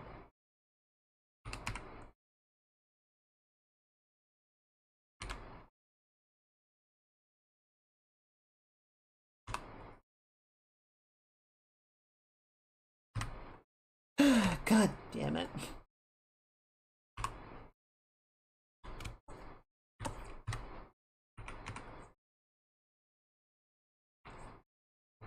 So, yeah, the third expansion, they introduced a system called Besieged, where I'm trying to remember exactly how things worked. Essentially, there were enemy factions out in sort of the broader region, right? And there were things that we could do to sort of keep their power levels at bay, right? We could, I think, attack some of their camps, defeat their lieutenants at their various locations, etc., etc. I don't recall people doing that very often, right? I think just because it typically was more difficult than it was worth. But there were 3 factions, and if any of them accumulated enough preparation, right? Enough resources, large enough numbers, etc., they would mount an assault of the city. And there would sort of be a warning that would go out like a couple hours before the attack was set to begin. And the city was divided into the north and south sections, and I'm trying to remember if the north section was ever under attack. I think the north section was safe, so you can still kind of go about your business during that time period. Maybe. I don't remember the exact specifics, but the south section would turn into a battlefield, and it would spawn a bunch of monsters. There would be some lieutenants that you could fight beside, but you also had to keep alive, because if the lieutenants went down, like the invading monsters would recover their keys, and then if they got all the keys, they could attack the inner sanctum, something like that. But it became this whole thing of like, depending on how much the players sort of worked to keep the tribes under control, it would mount this attack of the city, and then we would have to rally together to beat back the attackers and protect the city from having its artifact stolen. And if we failed, we had to go recover the artifact, or I don't remember exactly what the consequences were, but it was always very cool. It was like this thing is actively happening based on how well we as a community do. If we really like put our weight in, then we can keep them under control and not get to sort of this doomsday, or not doomsday, but the worst case scenario. And if we don't, then we have to defend the city and go from there. It wasn't like the best implemented version of that idea, and like I said, the technology definitely was not able to keep up with the intention. But the fact that they tried it, and the fact that they tried to put that into this MMO was very cool. I enjoyed it a lot despite its flaws.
Here we go.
I love when Final Fantasy X came out.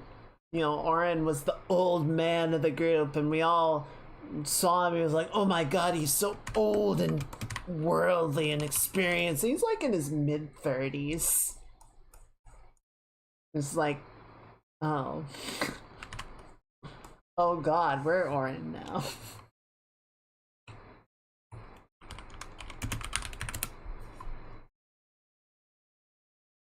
Yeah, he was 35. Old man. Fucking anime logic bullshit.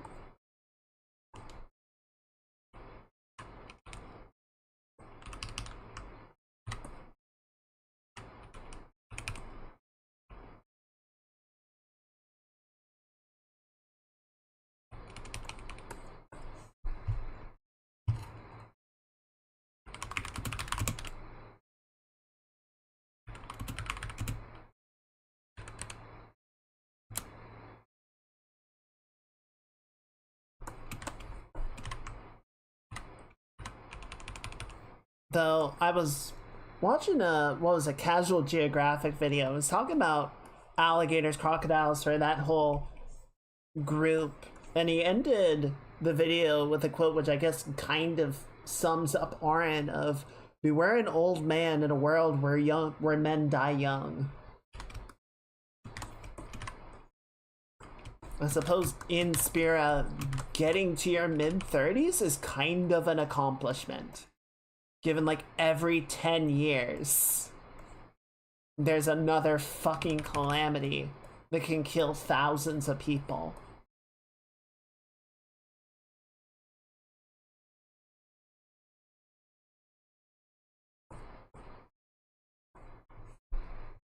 It's all relative, I guess.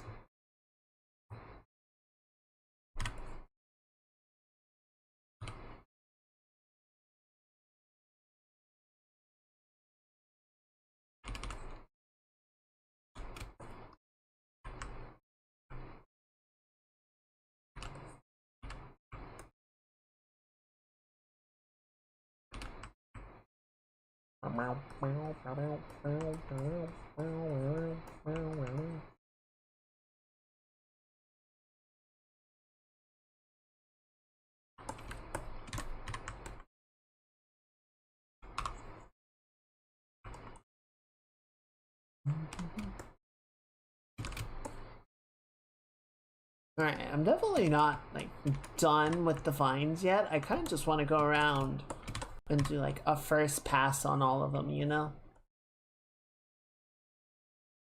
So I can get everything up to a certain level of completion. And then we can come back around and continue the idea later. Continue to build it out.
Alright, nice.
Okay, I do think all the ones that are more sort of silhouetted, we can just leave in their current state, right?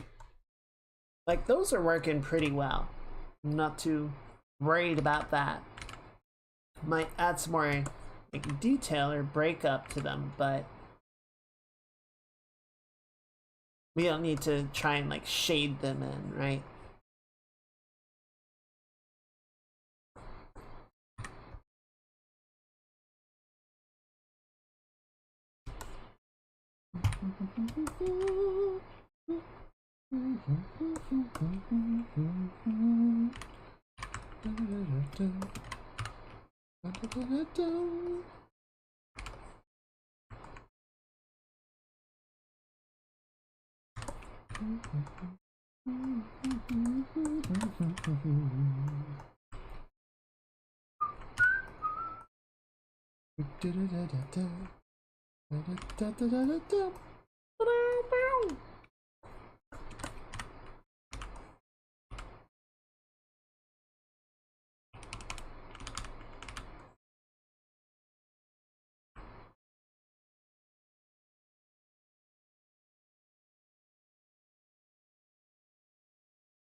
Here we go.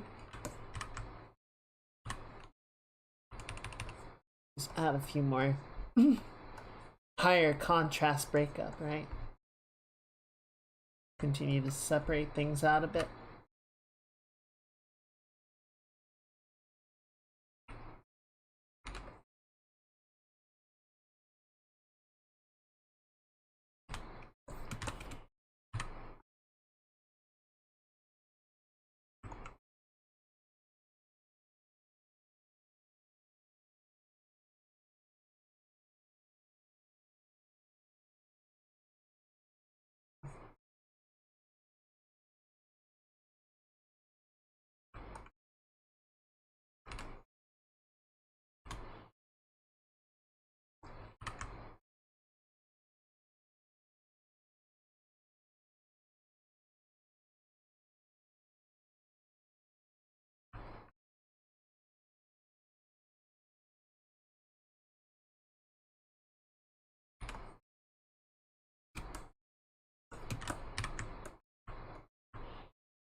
For a second, I was like, is that the entire song?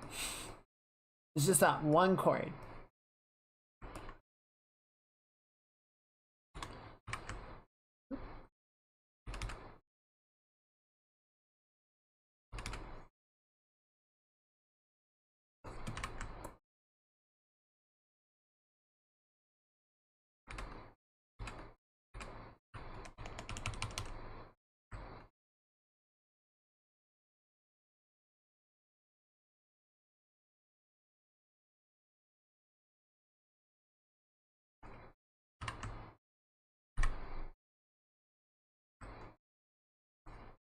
Well, sometimes all you need is one chord.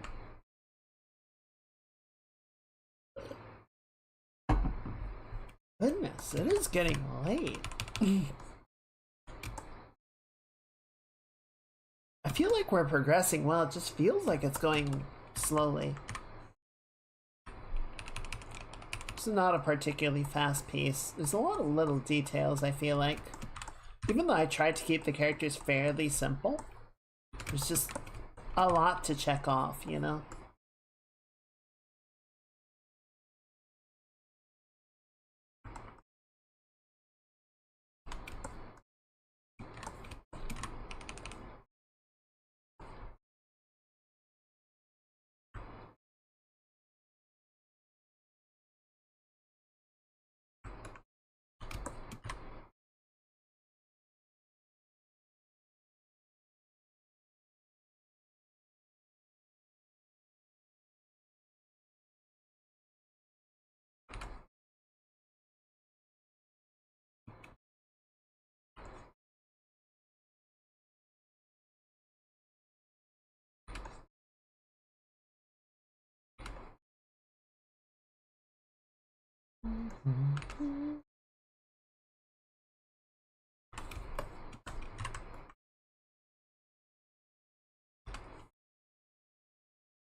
There we go.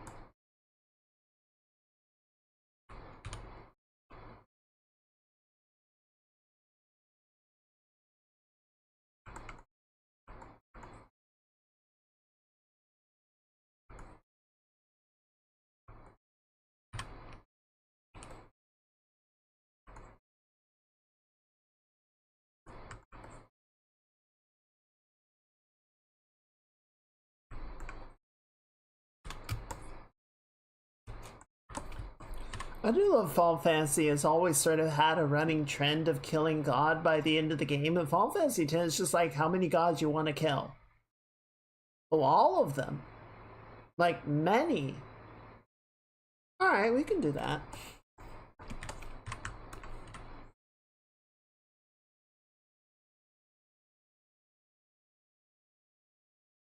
Oh, even the secret gods. Okay, okay. Ambitious, aren't we?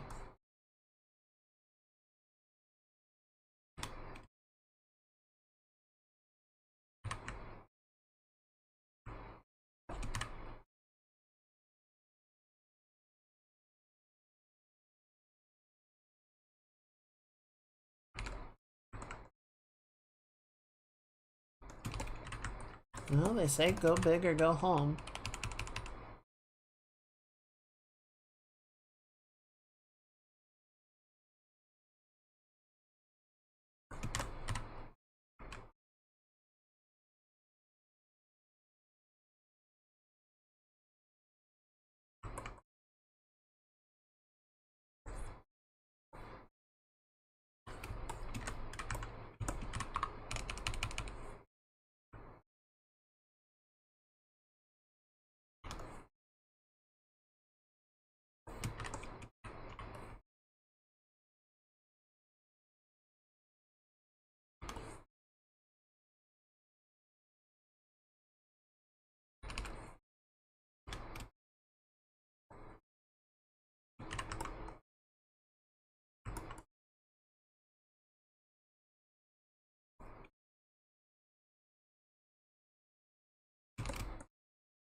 Still haven't done the flowers. Let's do that.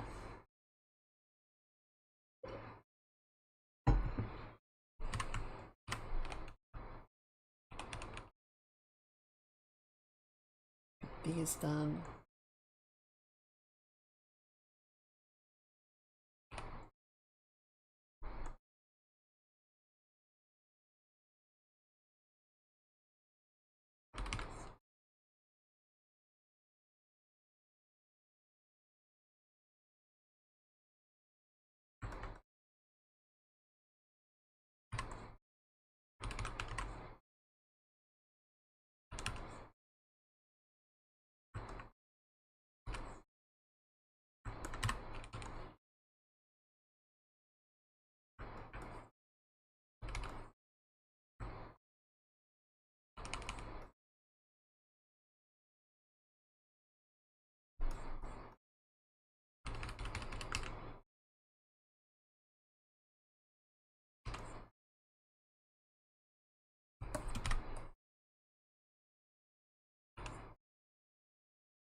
Okay.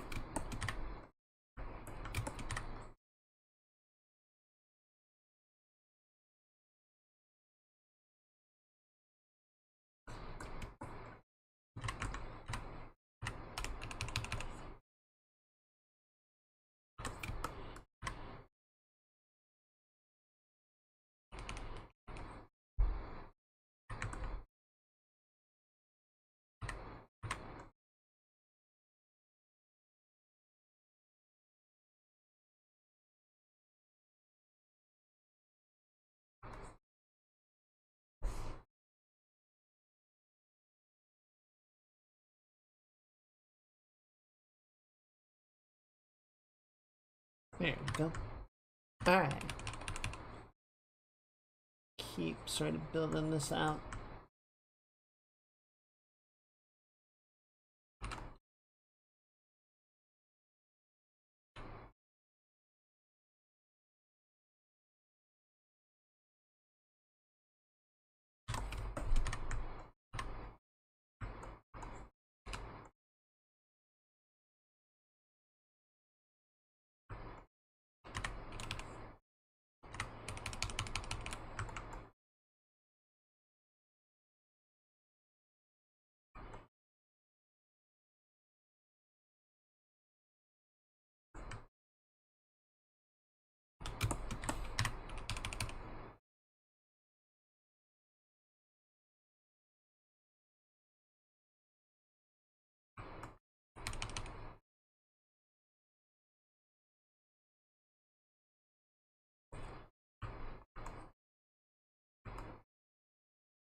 Alrighty, Tech. That's okay. I hope you get some very good rest. Feel better in the morning. I appreciate you hanging out.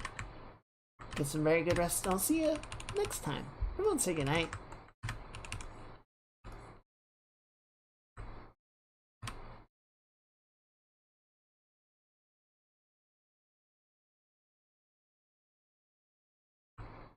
Good work today.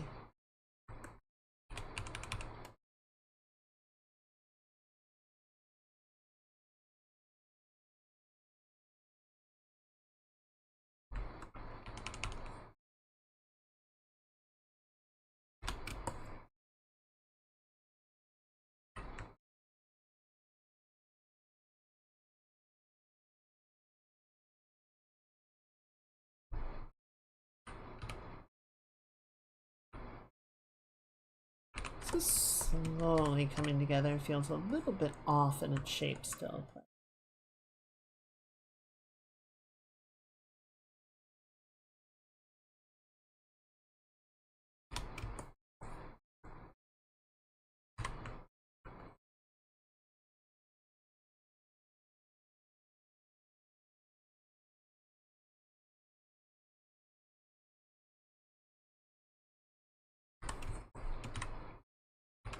it's getting there.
You have tried the soup off?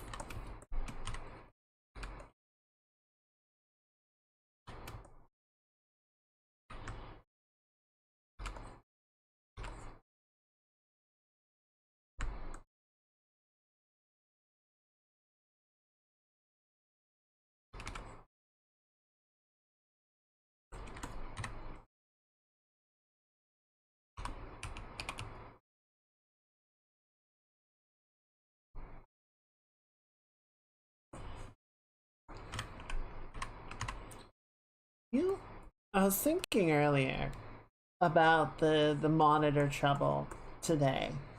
You know, having to go out get the adapter for it, and I was saying to one person, I had a ViewSonic monitor that my family bought when I was young. We must have had that thing at least 15 years. Like, it had a built-in VGA cable that was like built into the monitor. It wasn't something that you plugged in on either side. Like this was an old monitor. I think it was a 720p. It was nice to have on the side just for like menus or a browser page or, you know, something small. So I used to have that as my, I think my third monitor and then my fourth monitor, just to sort of have as like a peripheral one. But I used that for ages and I was so sad when it finally gave out. Eventually it did just kind of reach its end of life. But I don't know, like planned obsolescence, definitely a thing. It is definitely a problem. I don't feel like this is planned obsolescence. I feel like it's just shit craftsmanship. And as much as I am upset, right? And I definitely want to call out AOC for just being really cheap with how they are building their monitors. They're not the only ones, right? They're not the only ones that are cutting corners in their production and just kind of putting out low quality, fast models. You know, part of the reason that I bought it is because it was, you know, a reasonably budgeted monitor. It was compared to many of its competitors quite cheap, and I suppose, yeah, you know, you buy cheap, you get cheap. So part of that is my own fault, right? Like if I wanted something more long-term reliable, I should have paid for it. But at the same time, I think about like, well, okay, who's making monitors? What company would I trust to just put out a good product that isn't gonna, you know, doesn't really run the risk of having issues or developing faults or breaking down after a couple months or maybe a couple years? And no one really comes to mind. Maybe ViewSonic. Asus seems to be all over the place in terms of their build quality. Like some stuff lasts a very long time and is very reliable, and some of it is just hot garbage that falls apart like it's nothing. So I don't know where to stand with Asus. Samsung maybe? I feel like Samsung, you pay through the nose for quality, and like it's numerically better, but I don't know if it's built any better, you know?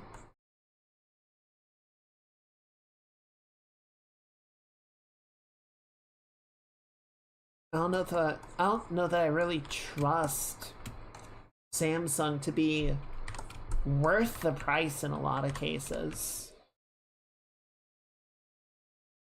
Generally, I'd say it's not. So you know, I do think AOC, just from what I'm sort of seeing online, has a habit of building their shit kind of cheaply, and so they don't build it very well. But I feel like it's a problem that goes beyond just them.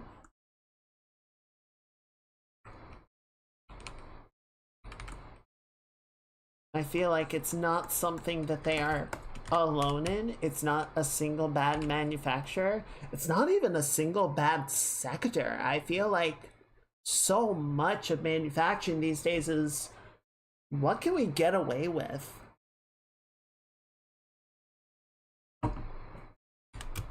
What is the bare minimum in quality that we need to hit?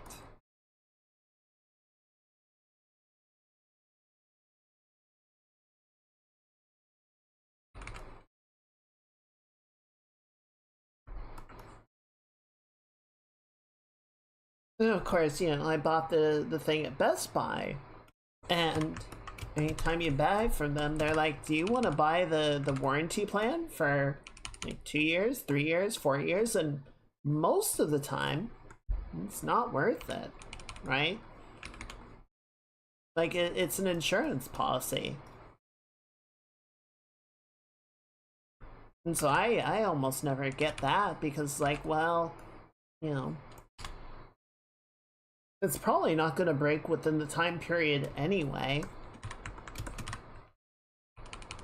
And is it worth, you know, that amount of money on the off chance that it does break?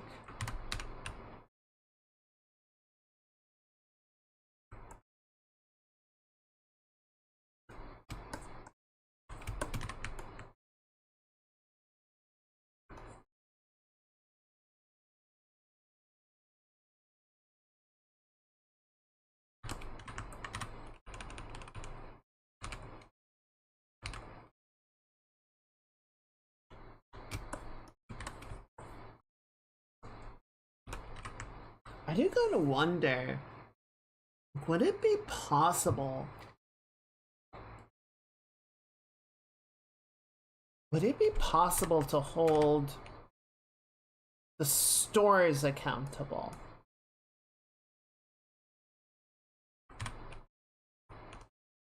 Like if you go to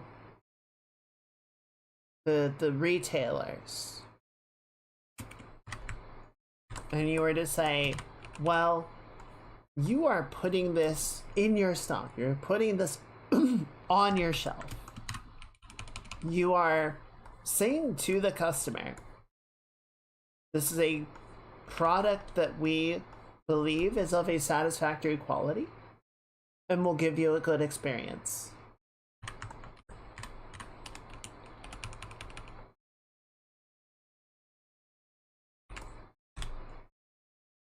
And then, like, not in a really serious way, but sort of in a measure of responsibility. It's like, okay, well, if you sold them a piece of garbage, it's kind of on you to make up for that.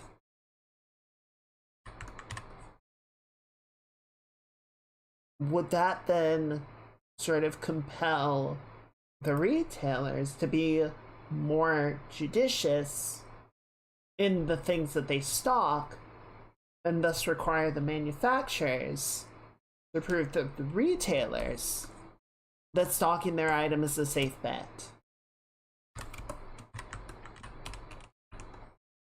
I feel like there's still gonna be all kinds of loopholes and shit, but of course the retailers would fight that responsibility tooth and nail because they don't want to be on the hook for it.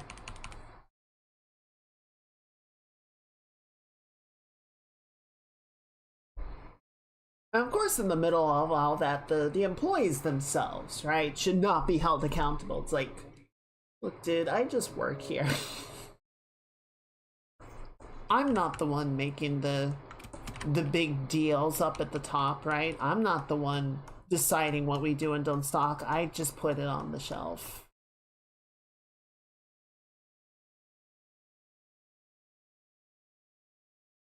See, it's not a, I'm not saying like, oh yeah, it's the responsibility of the fresh out of high school guy who stood behind the register while I swiped my card.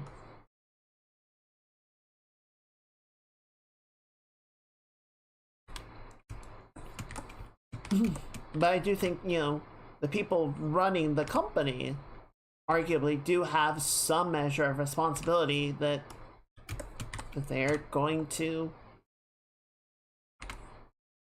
say an item is worth selling. It better be worth selling.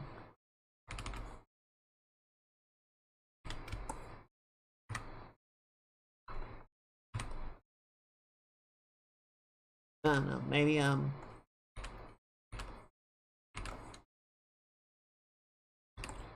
maybe I'm being overly hopeful or some shit. but I'd like to believe.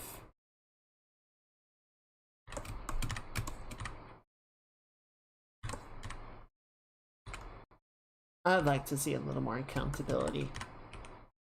But what do I know? I'm just a dumb rock on the internet.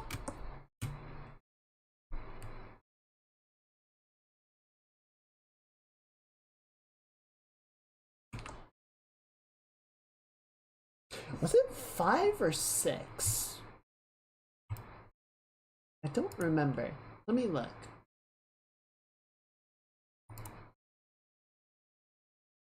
It was 6.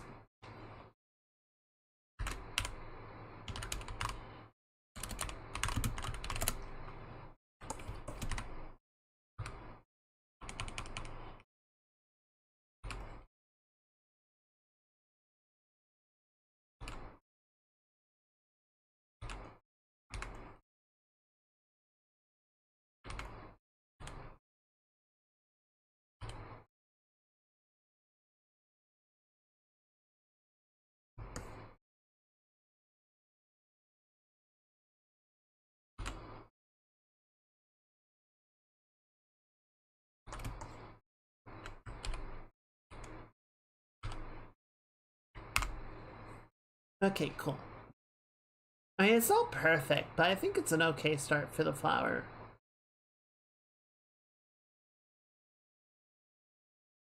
We'll save the other one for a little bit. And we'll come back in and do a bit more with Seat's face.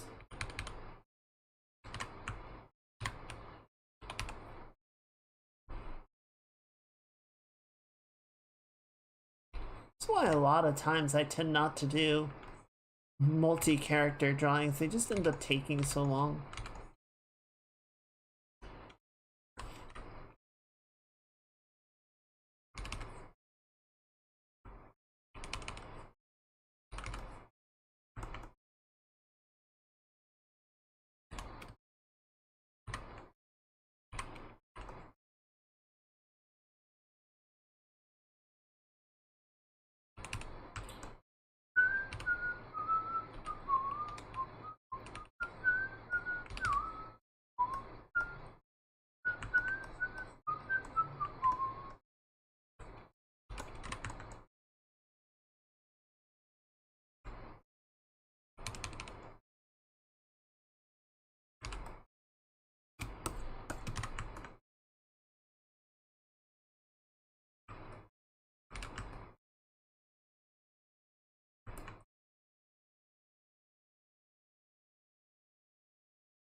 Hey, welcome back, Callie.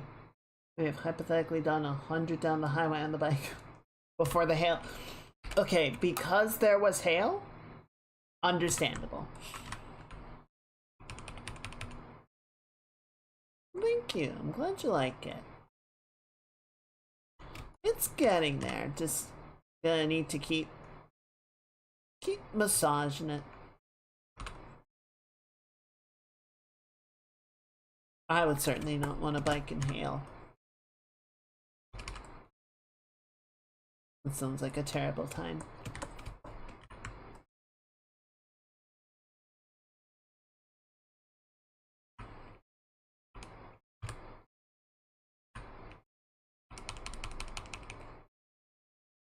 Lighten this up a little bit. Or soften it that way. There we go. Aw, thank you. Thank you, Galleys Rooney.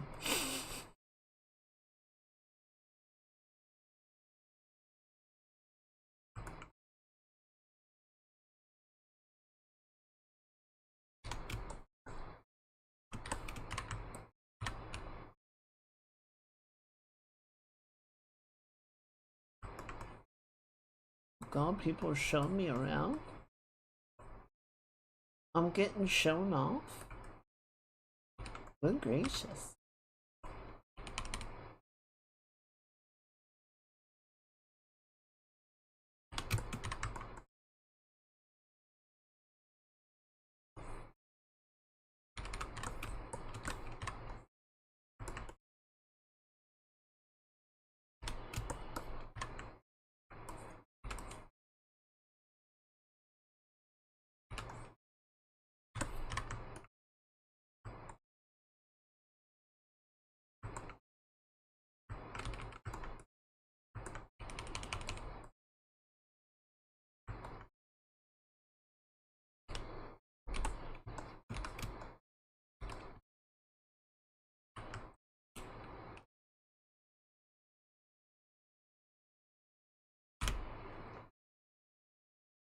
Something feels a little off right in the face area here. Like it's not lining up quite right. Which, you know, fair enough, reasonable, but we'll see if I can nail it a bit closer.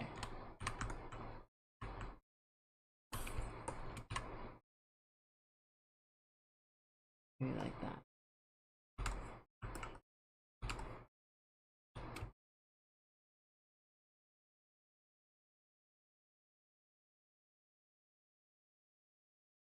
Yeah, that's better.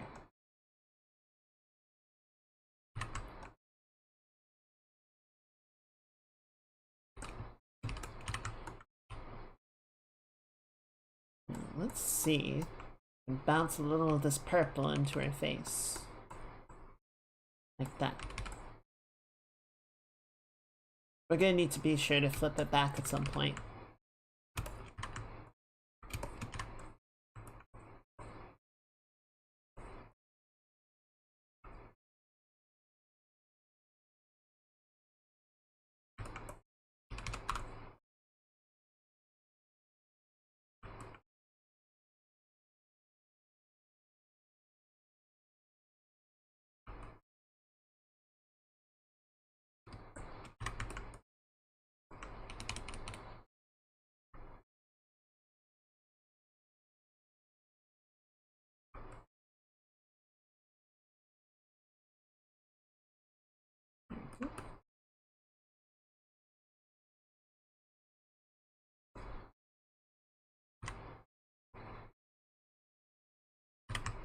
Slim the face down just a teensy bit.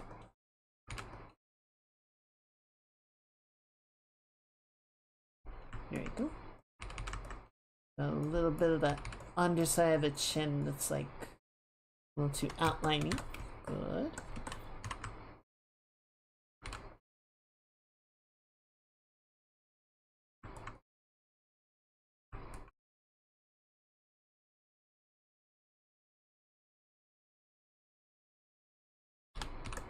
Good.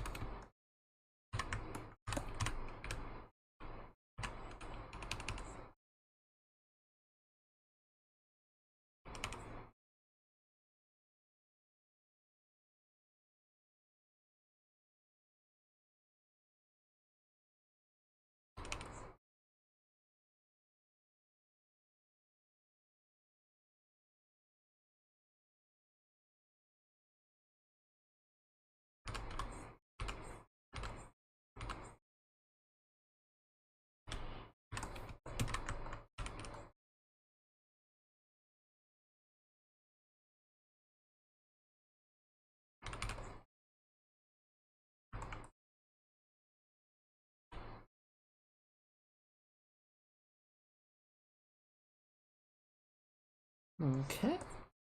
Got some schmutzing up here. I think Jordan's face is generally doing better. We can check it after this. See how it looks.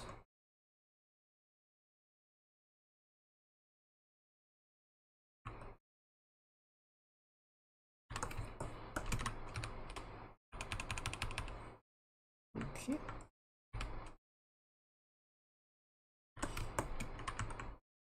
Right there.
Okay, and then we just got a little bit of weirdness in the nose to figure out here.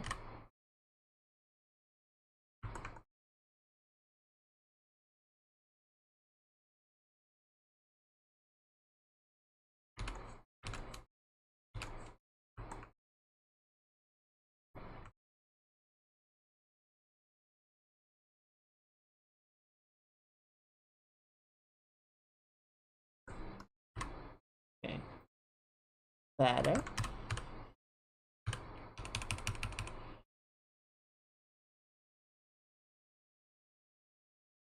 Move that down a little bit. Maybe like that.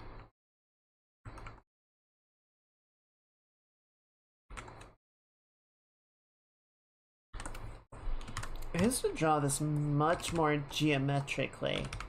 I want to try and smooth it out, make it a little bit more natural than it used to be.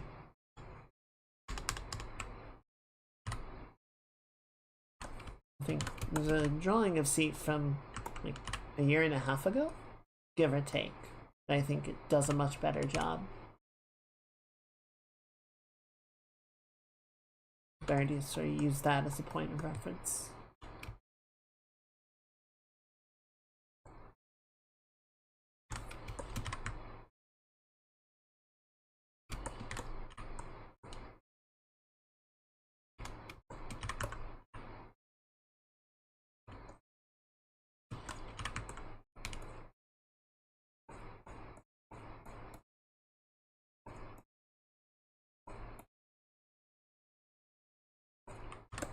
Good.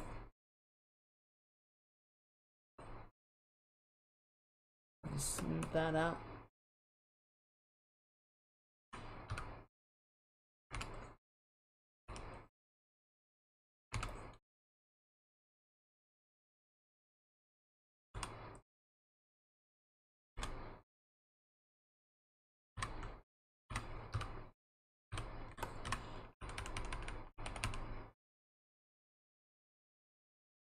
Are you doing it? Yeah, it's trying.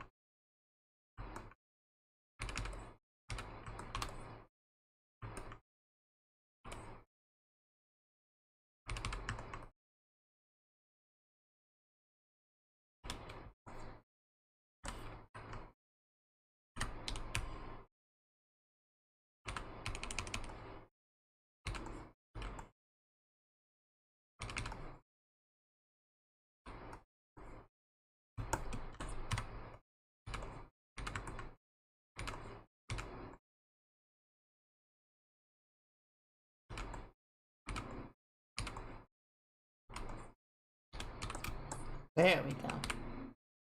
Alright, that feels pretty good.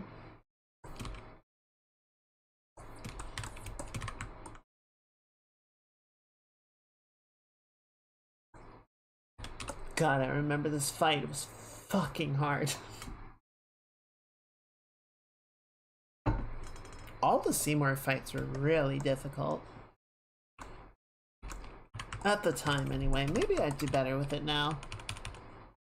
Got better game sense.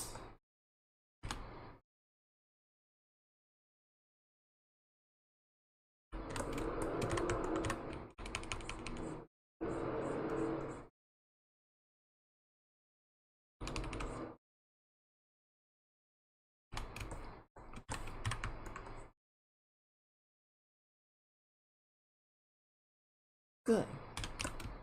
A little bit more.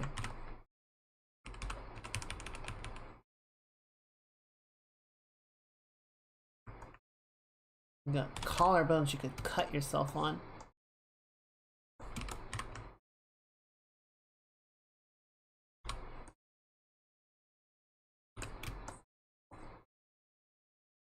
Really not happy with these hands yet, but we can keep playing with them. Figure out something a little bit better.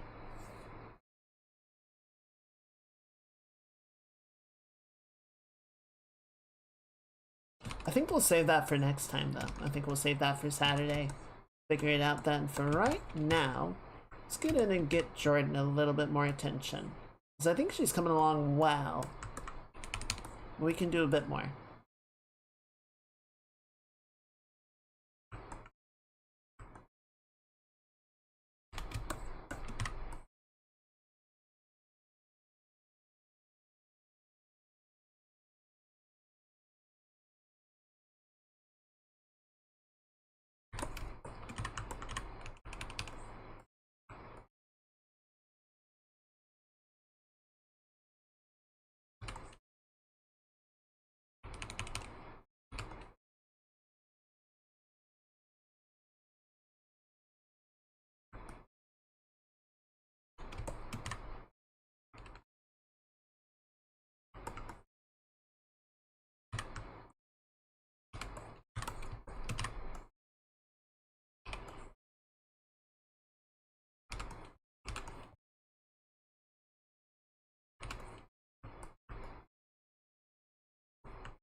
Just balance them out a little bit.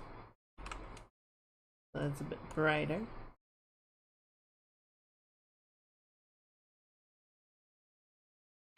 Well, that reminds me, I like where Seat's hair is at, but particularly the glowy parts at the end. Kind of want to add a bit more detail in there. So we can go touch that in a minute. Touch that up.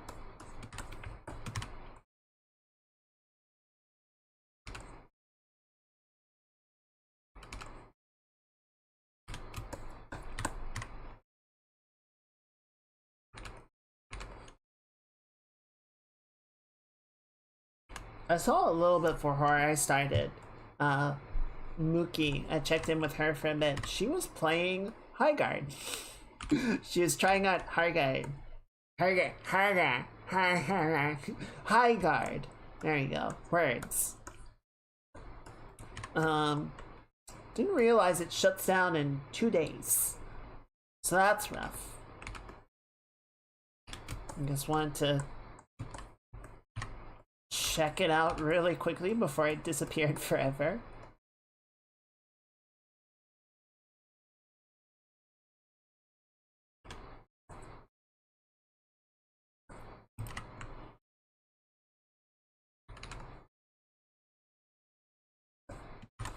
It was an unfortunate tale.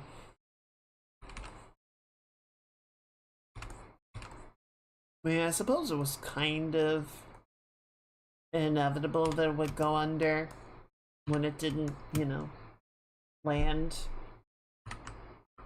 pretty quickly.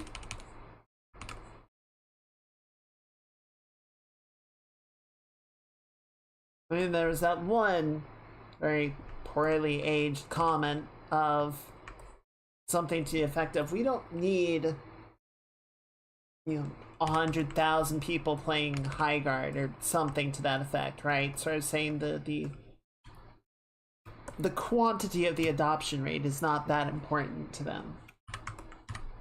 Which, I don't know, like if it had been a single player game, might have held more true. But it was not a single player game.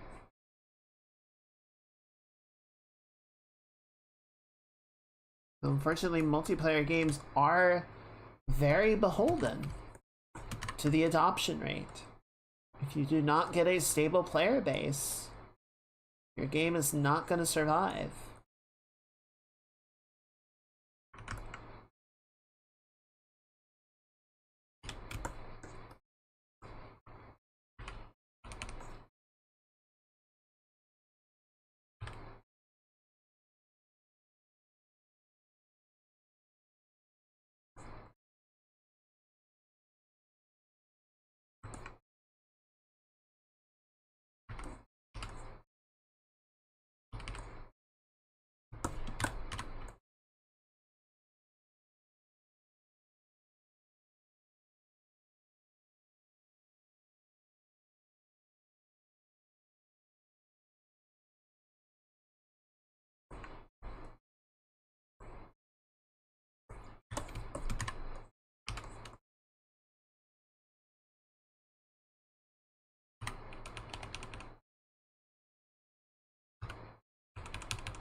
Okay.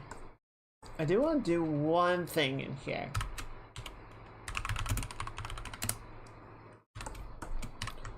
So, what I want to try doing, that might work, might not, is basically sort of elevate this finger up, right? Make it more parallel to the view, more parallel to the camera.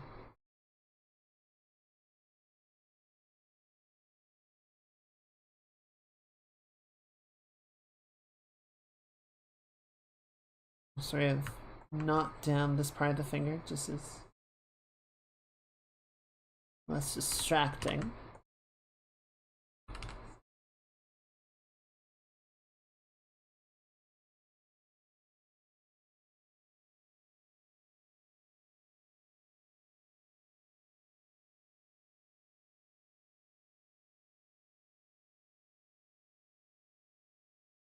Sort of have that just sort of curl down and inward a little bit more.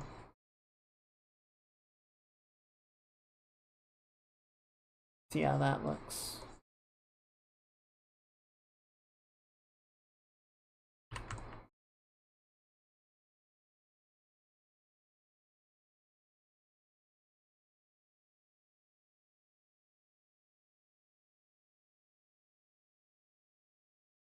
That's a bit better, I think.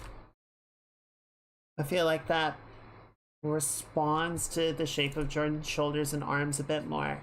Like the ring and pinky finger sort of draped out along her arms in front of her, whereas the middle finger, I think we'll do the index as well, are sort of caging inward a bit more to rest against her shoulder, and then a little bit into the armpit.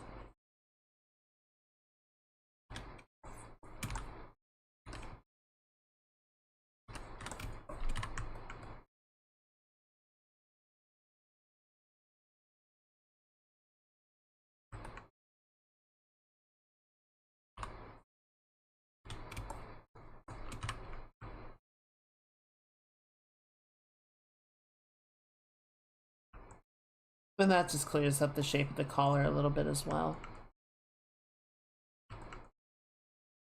Like, it's good to have it tangent, or not tangent, it's good to have it overlap. We don't want it to tangent.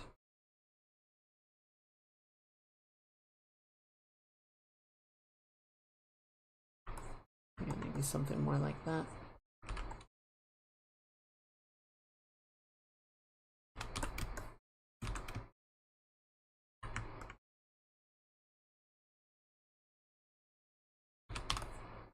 No tangenting. The only tangent allowed is the ones that I go on.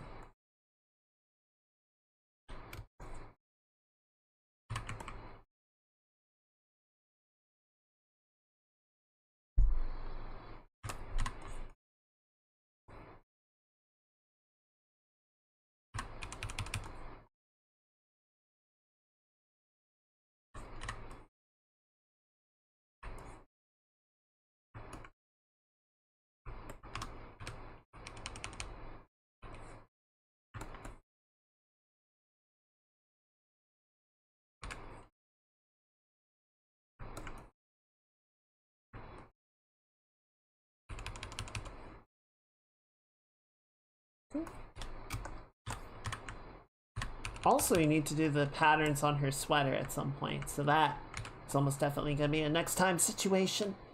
Well, I don't know, we got like 45 minutes, we can start on it.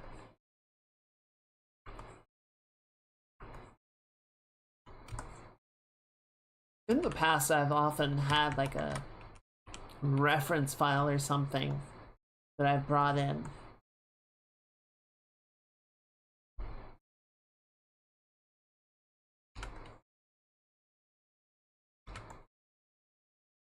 But I'm gonna try and do it live.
Now, with any luck, I'll be able to copy this over to the other hand and save a little time getting it set up again.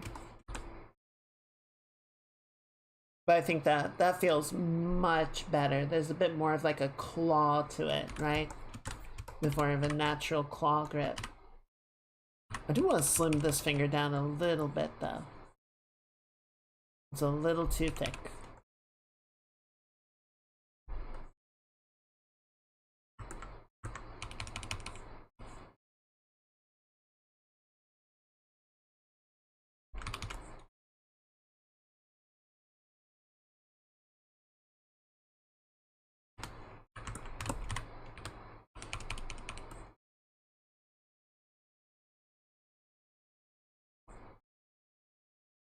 Get a little bit of bunching between the fingers as well.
Okay. Yeah, certainly not a perfect fit, but gets us pretty close, right? Definitely a good starting point.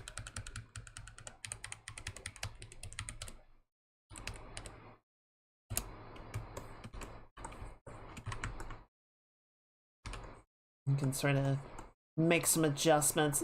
You know, a little asymmetry, even though the pose is predominantly symmetrical, is a good thing, I would say. It gives us a good sense of natural breakup, even though it's sort of going for that like Victorian, you know, forced. What's the right word? That very rigid posture.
Let's go ahead and merge that in.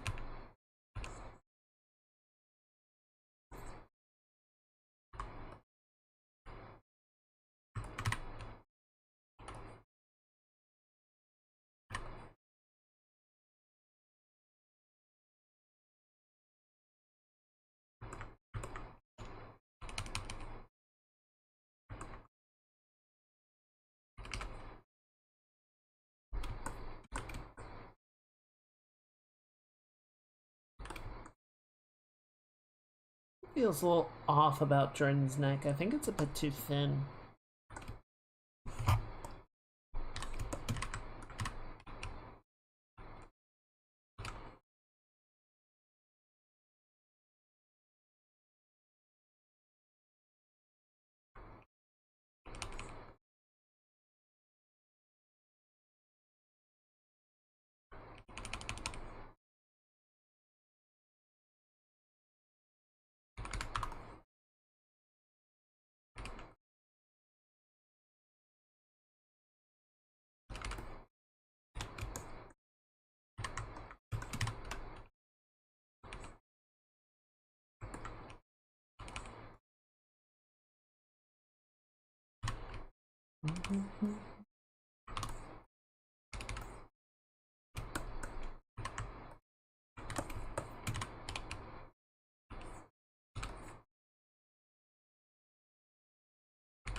There we go.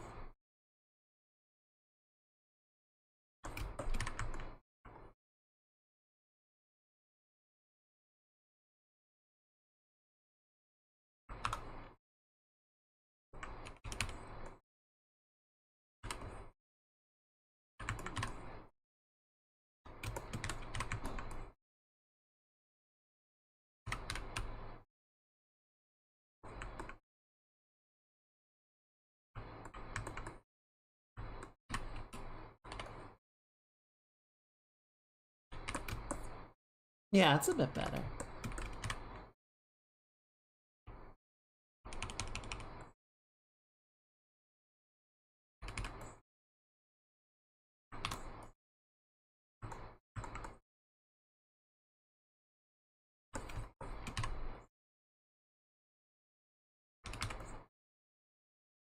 Alright, before I get any more in the weeds about this, let's go ahead and get the pattern set up. We can at least get that legwork in, and then we can figure it out more later.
One second, I need to pour some more tea.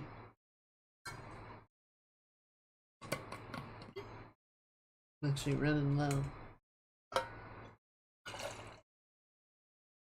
That is fair, we're almost to the end of the stream. I guess that's... It just served its purpose.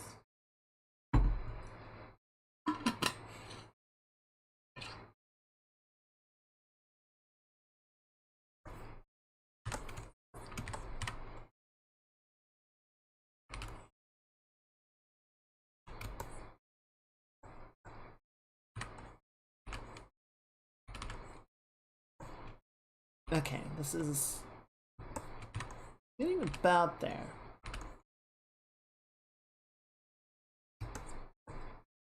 Okay, good.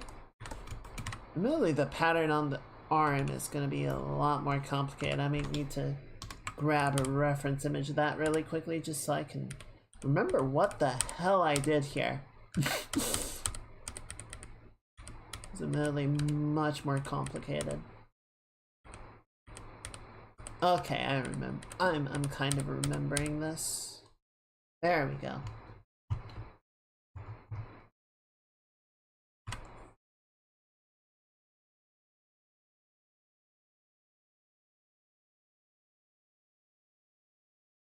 Okay, so how does this go? So like loops over, comes up, and doubles back. And while that's doubling back, this one is gonna loop over, and then needs to double back like that. Okay, cool. That looks about right. And then in this gap, we're gonna have a lighter spot like that, and then 3 smaller ones. A big one.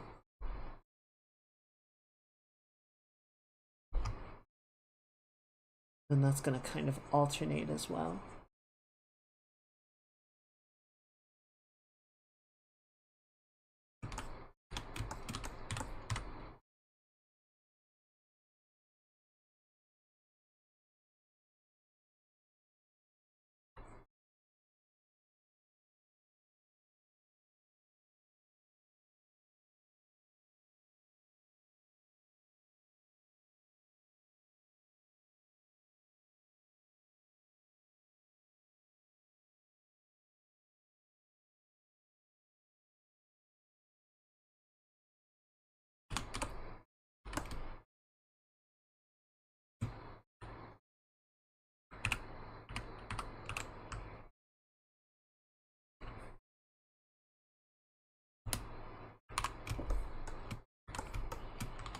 Okay. And then coming back to the chest pattern, this goes. So this one is bottom dominant.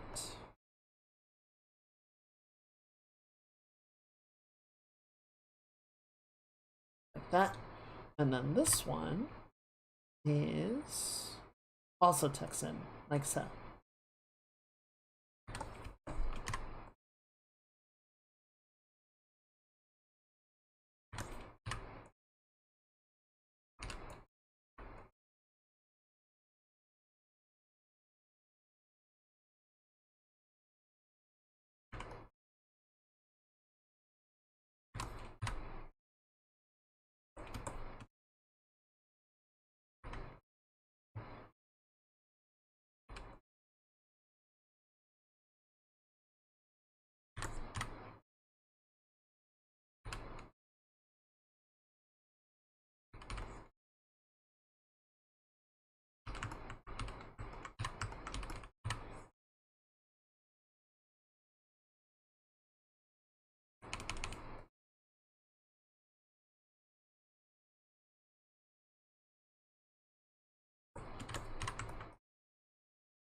Good.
Good.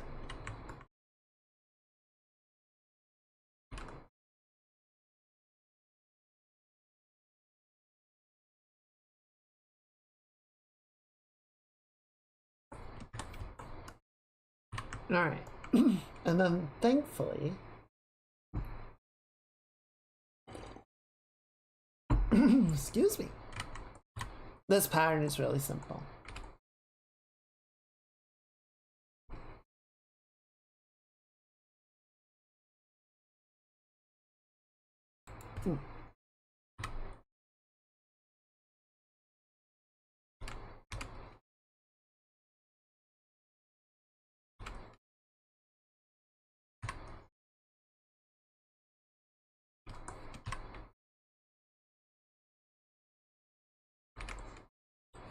Okay, good. Design a simple pattern.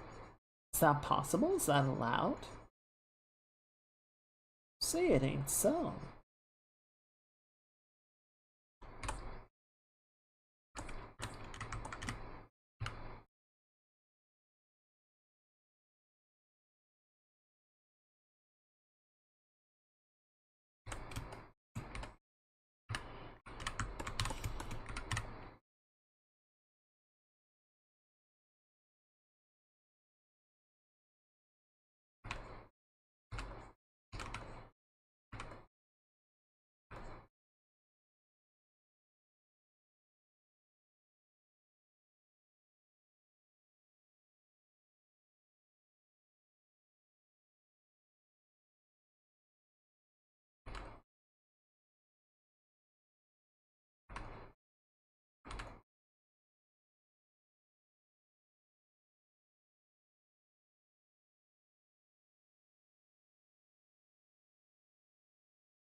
Looks pretty good. Just punch this up a little bit in a few areas.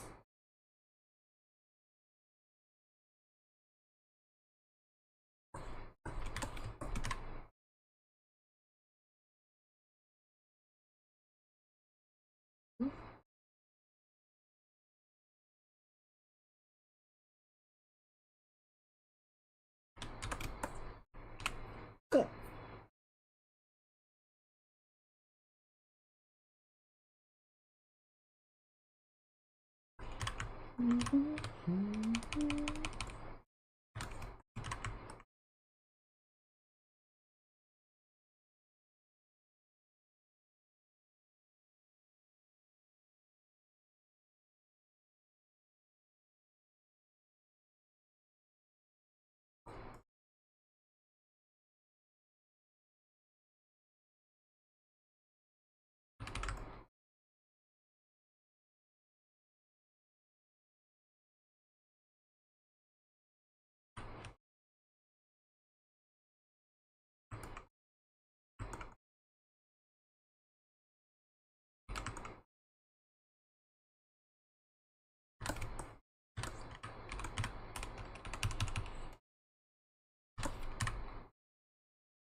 I think we can go ahead and merge this in. It was supposed to be the layer just for touching up the hands, and it's spread to so many other things. It's like, yeah.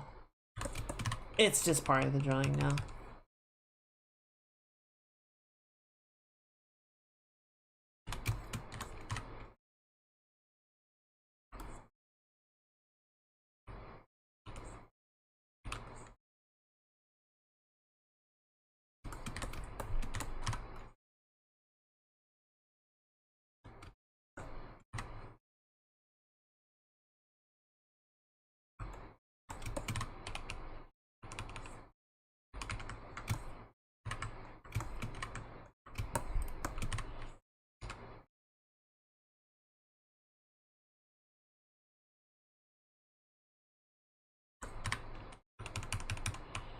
There we go.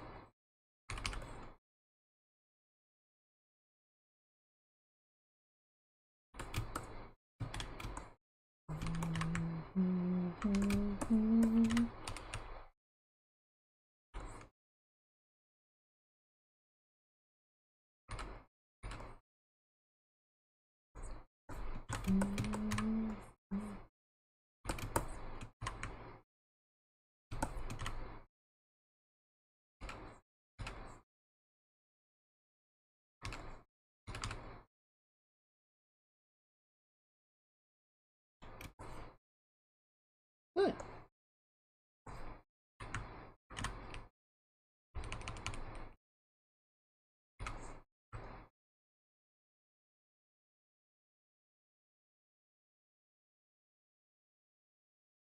Okay, that looks pretty good. I'm liking a lot of it. I'm just gonna warm this up a little bit. Like so. We can soften this up a bit.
And then we can sort of merge this back through here.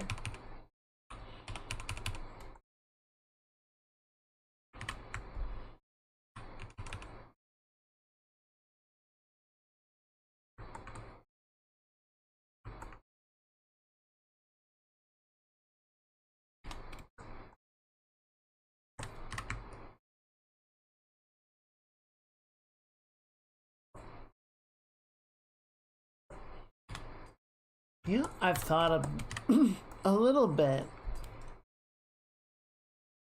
I guess more than a little bit about, I have my current position, but I don't know how long it's gonna last for, and what I want to do if that ends.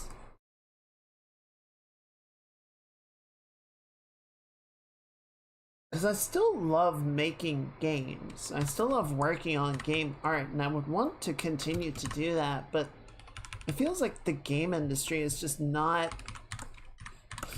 The major game industry is not the best place to do it. Like, you can definitely learn a lot of stuff, right? And it can pay pretty well, but I don't know, it doesn't feel... It feels like it's in a really difficult place. It feels like the opportunity to really work on interesting, exciting projects is not in the big industry anymore.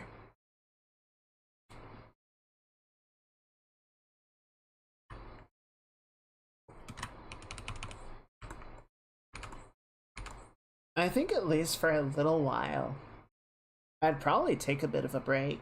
Definitely put stuff together, get looking for work before too long, but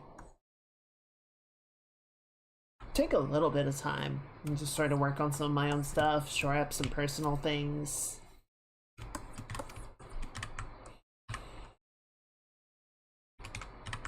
Sort of figure out how I want to approach it.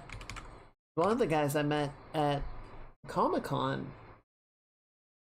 was saying, or worked on worked at some major studios for many years and then eventually left. I think worked at a smaller studio, is now just doing like a bunch of freelance work. I'm trying to remember what executive it was that said they won making games. That was Bobby Kotick, the CEO of Activision, and just general scumbag of a human being. I'm sorry. Calling him a human being is kind of insulting to the rest of you, and I apologize.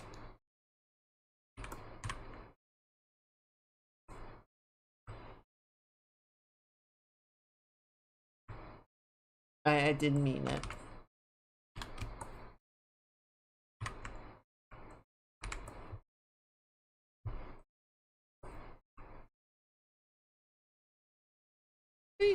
Like, to a degree, right? The trio, the awesome trio that we met in Horizon on Saturday, right? The performance that you had, the Technics guy, you had the wordsmith, the storyteller, and then you had the business guy, the finances, and he was the straight man of the group, right? He was the one that was always trying to keep like one foot on the ground, even as you could see him get enraptured in the dream. Like, he would have those moments of wistfulness and then be like, wait, someone needs to keep this wagon rolling.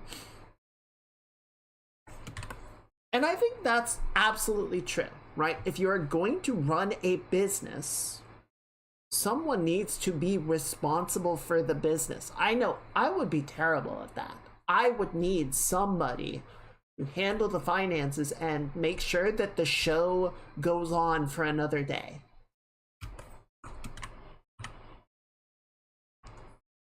So you definitely need that within reason, right?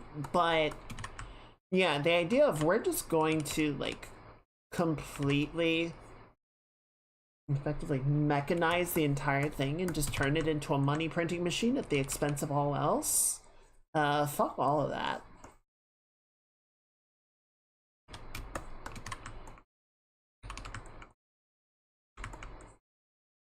I know I'm definitely of a particular sort that maybe I appreciate it more than other people do, but I can always, like, you can always tell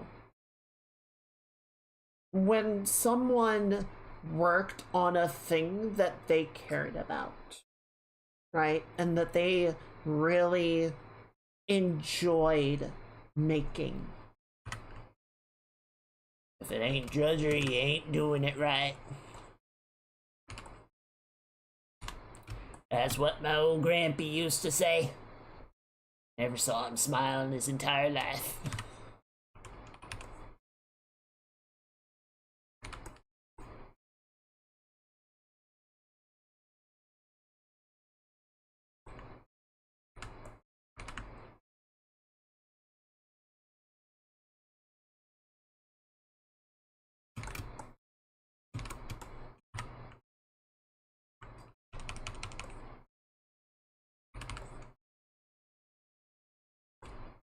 I don't know. I've been watching Jim play Mugenics, and there's there's a lot of humor in that. That's like, it's not really my cup of tea, but I can tell the people that made it had a lot of fun making it. There is a lot of insanely silly, passionate work in that stupid game. The beatings will continue until morale improves.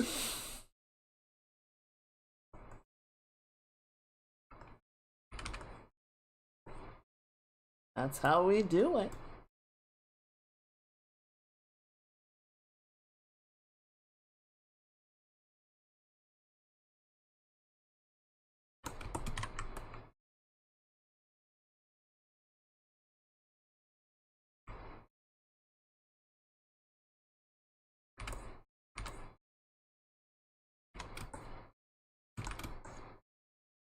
There we go.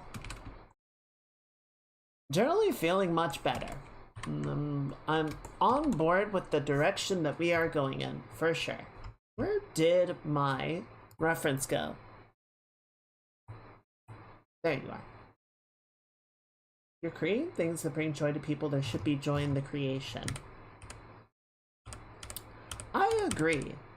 I think, yeah, the old the Pagliacci story, right? The man goes to see a doctor and he says, I am feeling just so depressed all the time, and the world feels dark, and I can't find joy in anything that I do. And the doctor says, I know just the thing.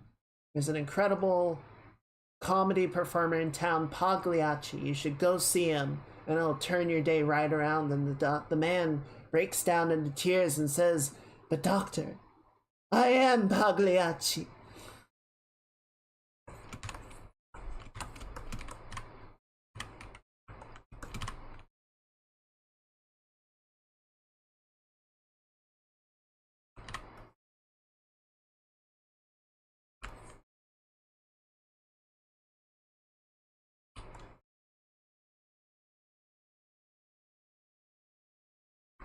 Like, you gotta, if you're not having, I drew this backwards. Fuck. If you're not enjoying, as you say, enjoying the process, I mean, I think, you know, one, it's not good for your own well-being, and you should definitely work on that. But even if you're just concerned with the results of your labor, the fruits of your labor, they're not going to be as good, right? Like, the things that are best made are made from a place of joy and passion.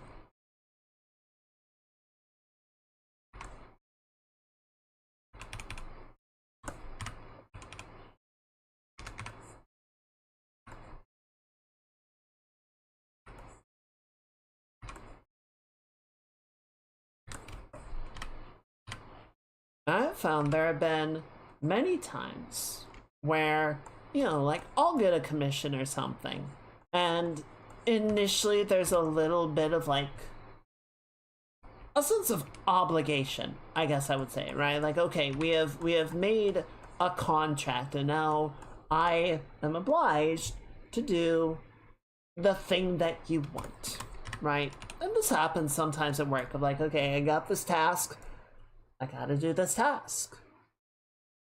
But then, you know, I'll start to dig into it. I'll start to look at, like, okay, well, what are we doing? What can we do with this? And I start to cook, right? I start to come up with ideas. I start to look at the possibilities and not just think about, like, okay, what is, like, the written letter of the order, but how can I turn this into something that I am engaged by? And then I start to have fun with it. And I become excited to work on the thing, not just because someone paid me to do it, but because there's actually something that I can make out of it, something cool and exciting that I can put together, that I can sort of call my own from it.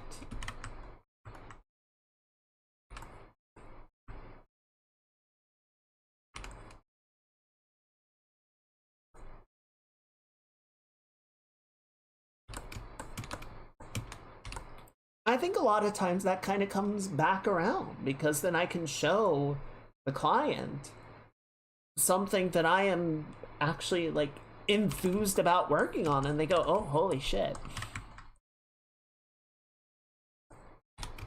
I feel like it tends to reflect in how well they like the work that I'm showing them. It's a positive feedback loop.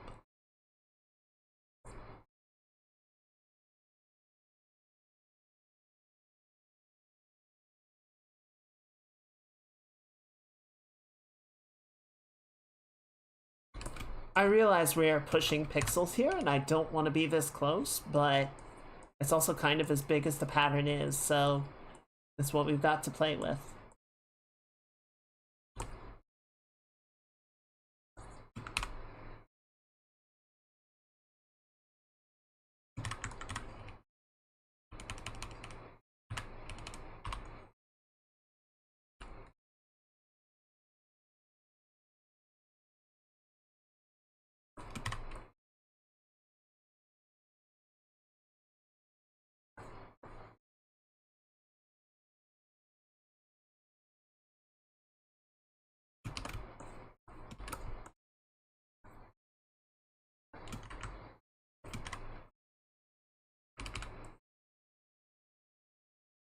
Okay, so yeah, we hit up the patterns.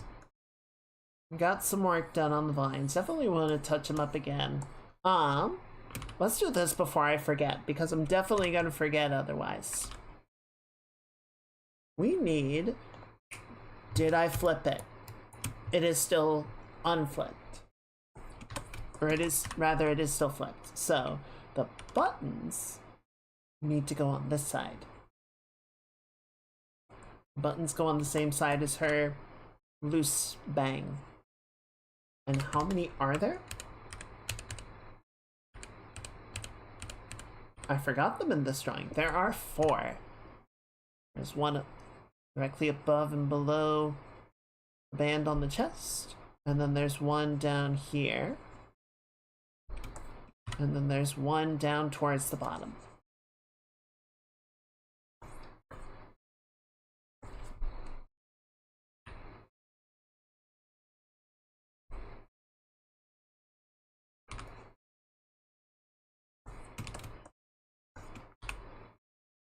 Good. Okay.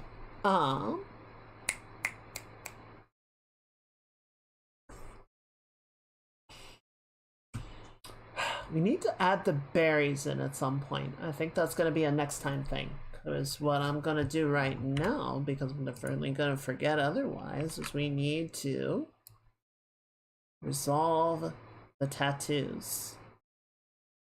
They have gotten buried in all of our painterly work.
Okay.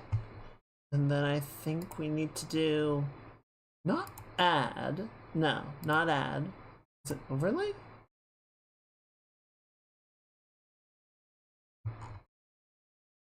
I'm trying to remember how I did the color balance on these.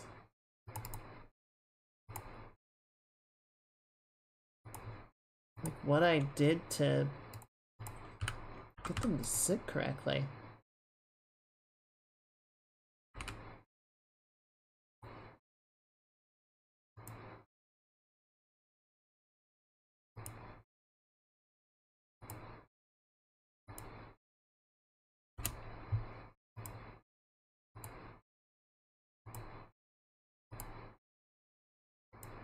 Was it dodge? No, it wasn't dodge.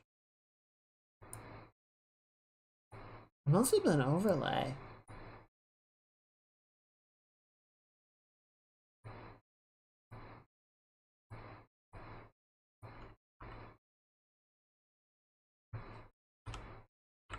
It looks so soft. Like it doesn't have the same glow intensity that I would expect it to have, so that doesn't feel right. It wasn't screen, was it?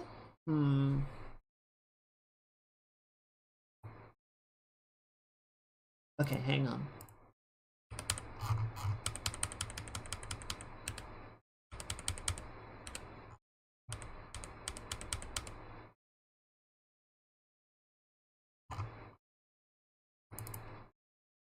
Yeah, it's the right color.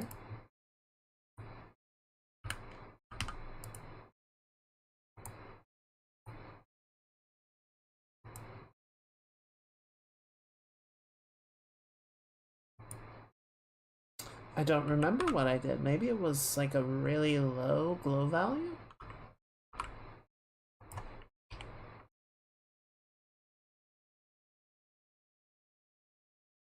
I think I need... Let me see if I can find an old... Yeah, this'll do.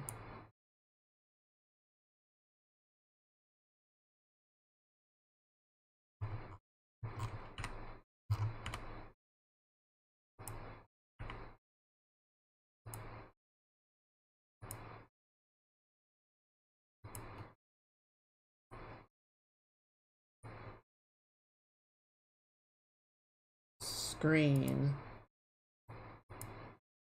Okay. Okay, I see. So if I set this to normal and then lighten it,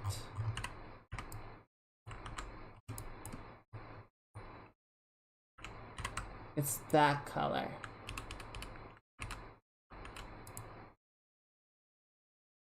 And importantly, this base layer that I've added, yeah, should not be 100%. Like, I can use that to sort of bring it back up, but let's try setting it to an overlay.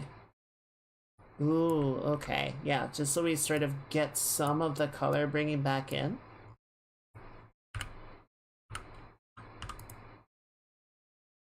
And we can set that to screen at 80% like it's supposed to be. Okay, that's starting to balance better. That looks more properly integrated. Okay, and there's a few places where it's still a little odd and we can definitely touch it up, but it's good that it's showing up again. Now, there are a few places, like on the finger and whatnot, where the alignment is off now, so what I think we'll just do is just go ahead and get rid of those.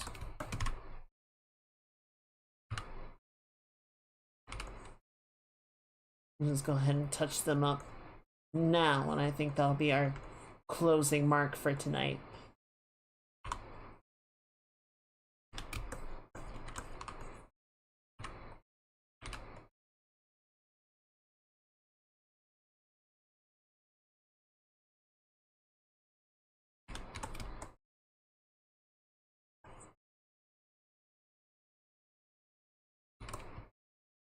Yeah, we just got a few odds and ends where the paint over isn't being quite cooperative with it, right?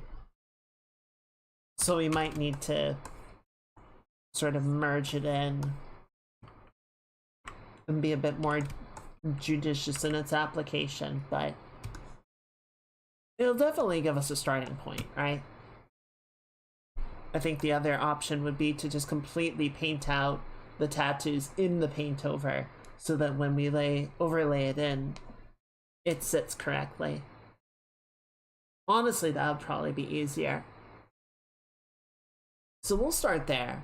Let me go ahead and turn this on again, just so that we remember to hit it next stream. But unfortunately, this is where we need to call it for tonight. I have a couple more things I need to do tonight because I've got a house inspection in the morning. It should be pretty casual, but I just want to do a little bit of cleaning just to make sure everything looks nice for the landlord. But yeah, we'll pick this up, and I'd say there's a good chance we finish it on Saturday. I think it is coming along very well. I think it is getting very close.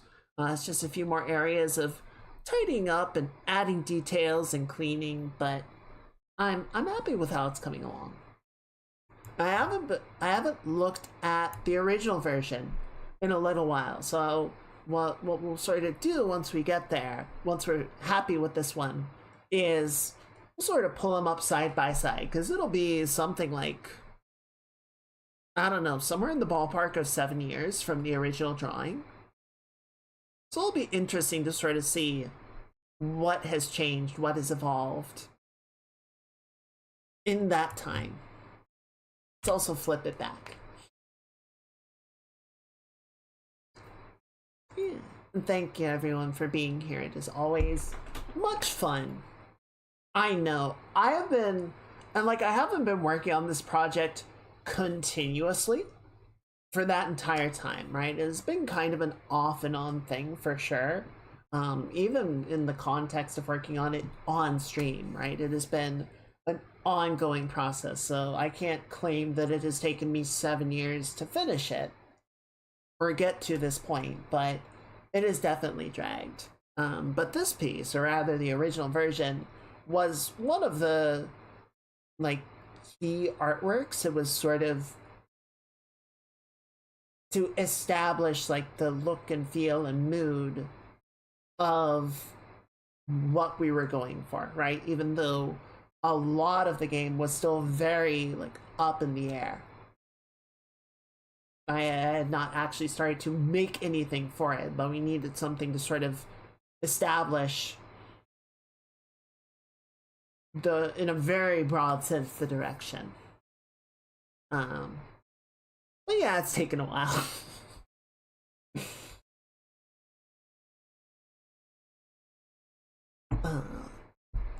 But yeah, thank you everyone. I'm gonna go ahead. We're gonna shut down the YouTube stream. Everyone say goodbye to the VOD squad.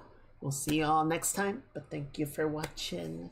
And let's go find somebody that we can raid. Who's still on tonight? It is getting pretty late.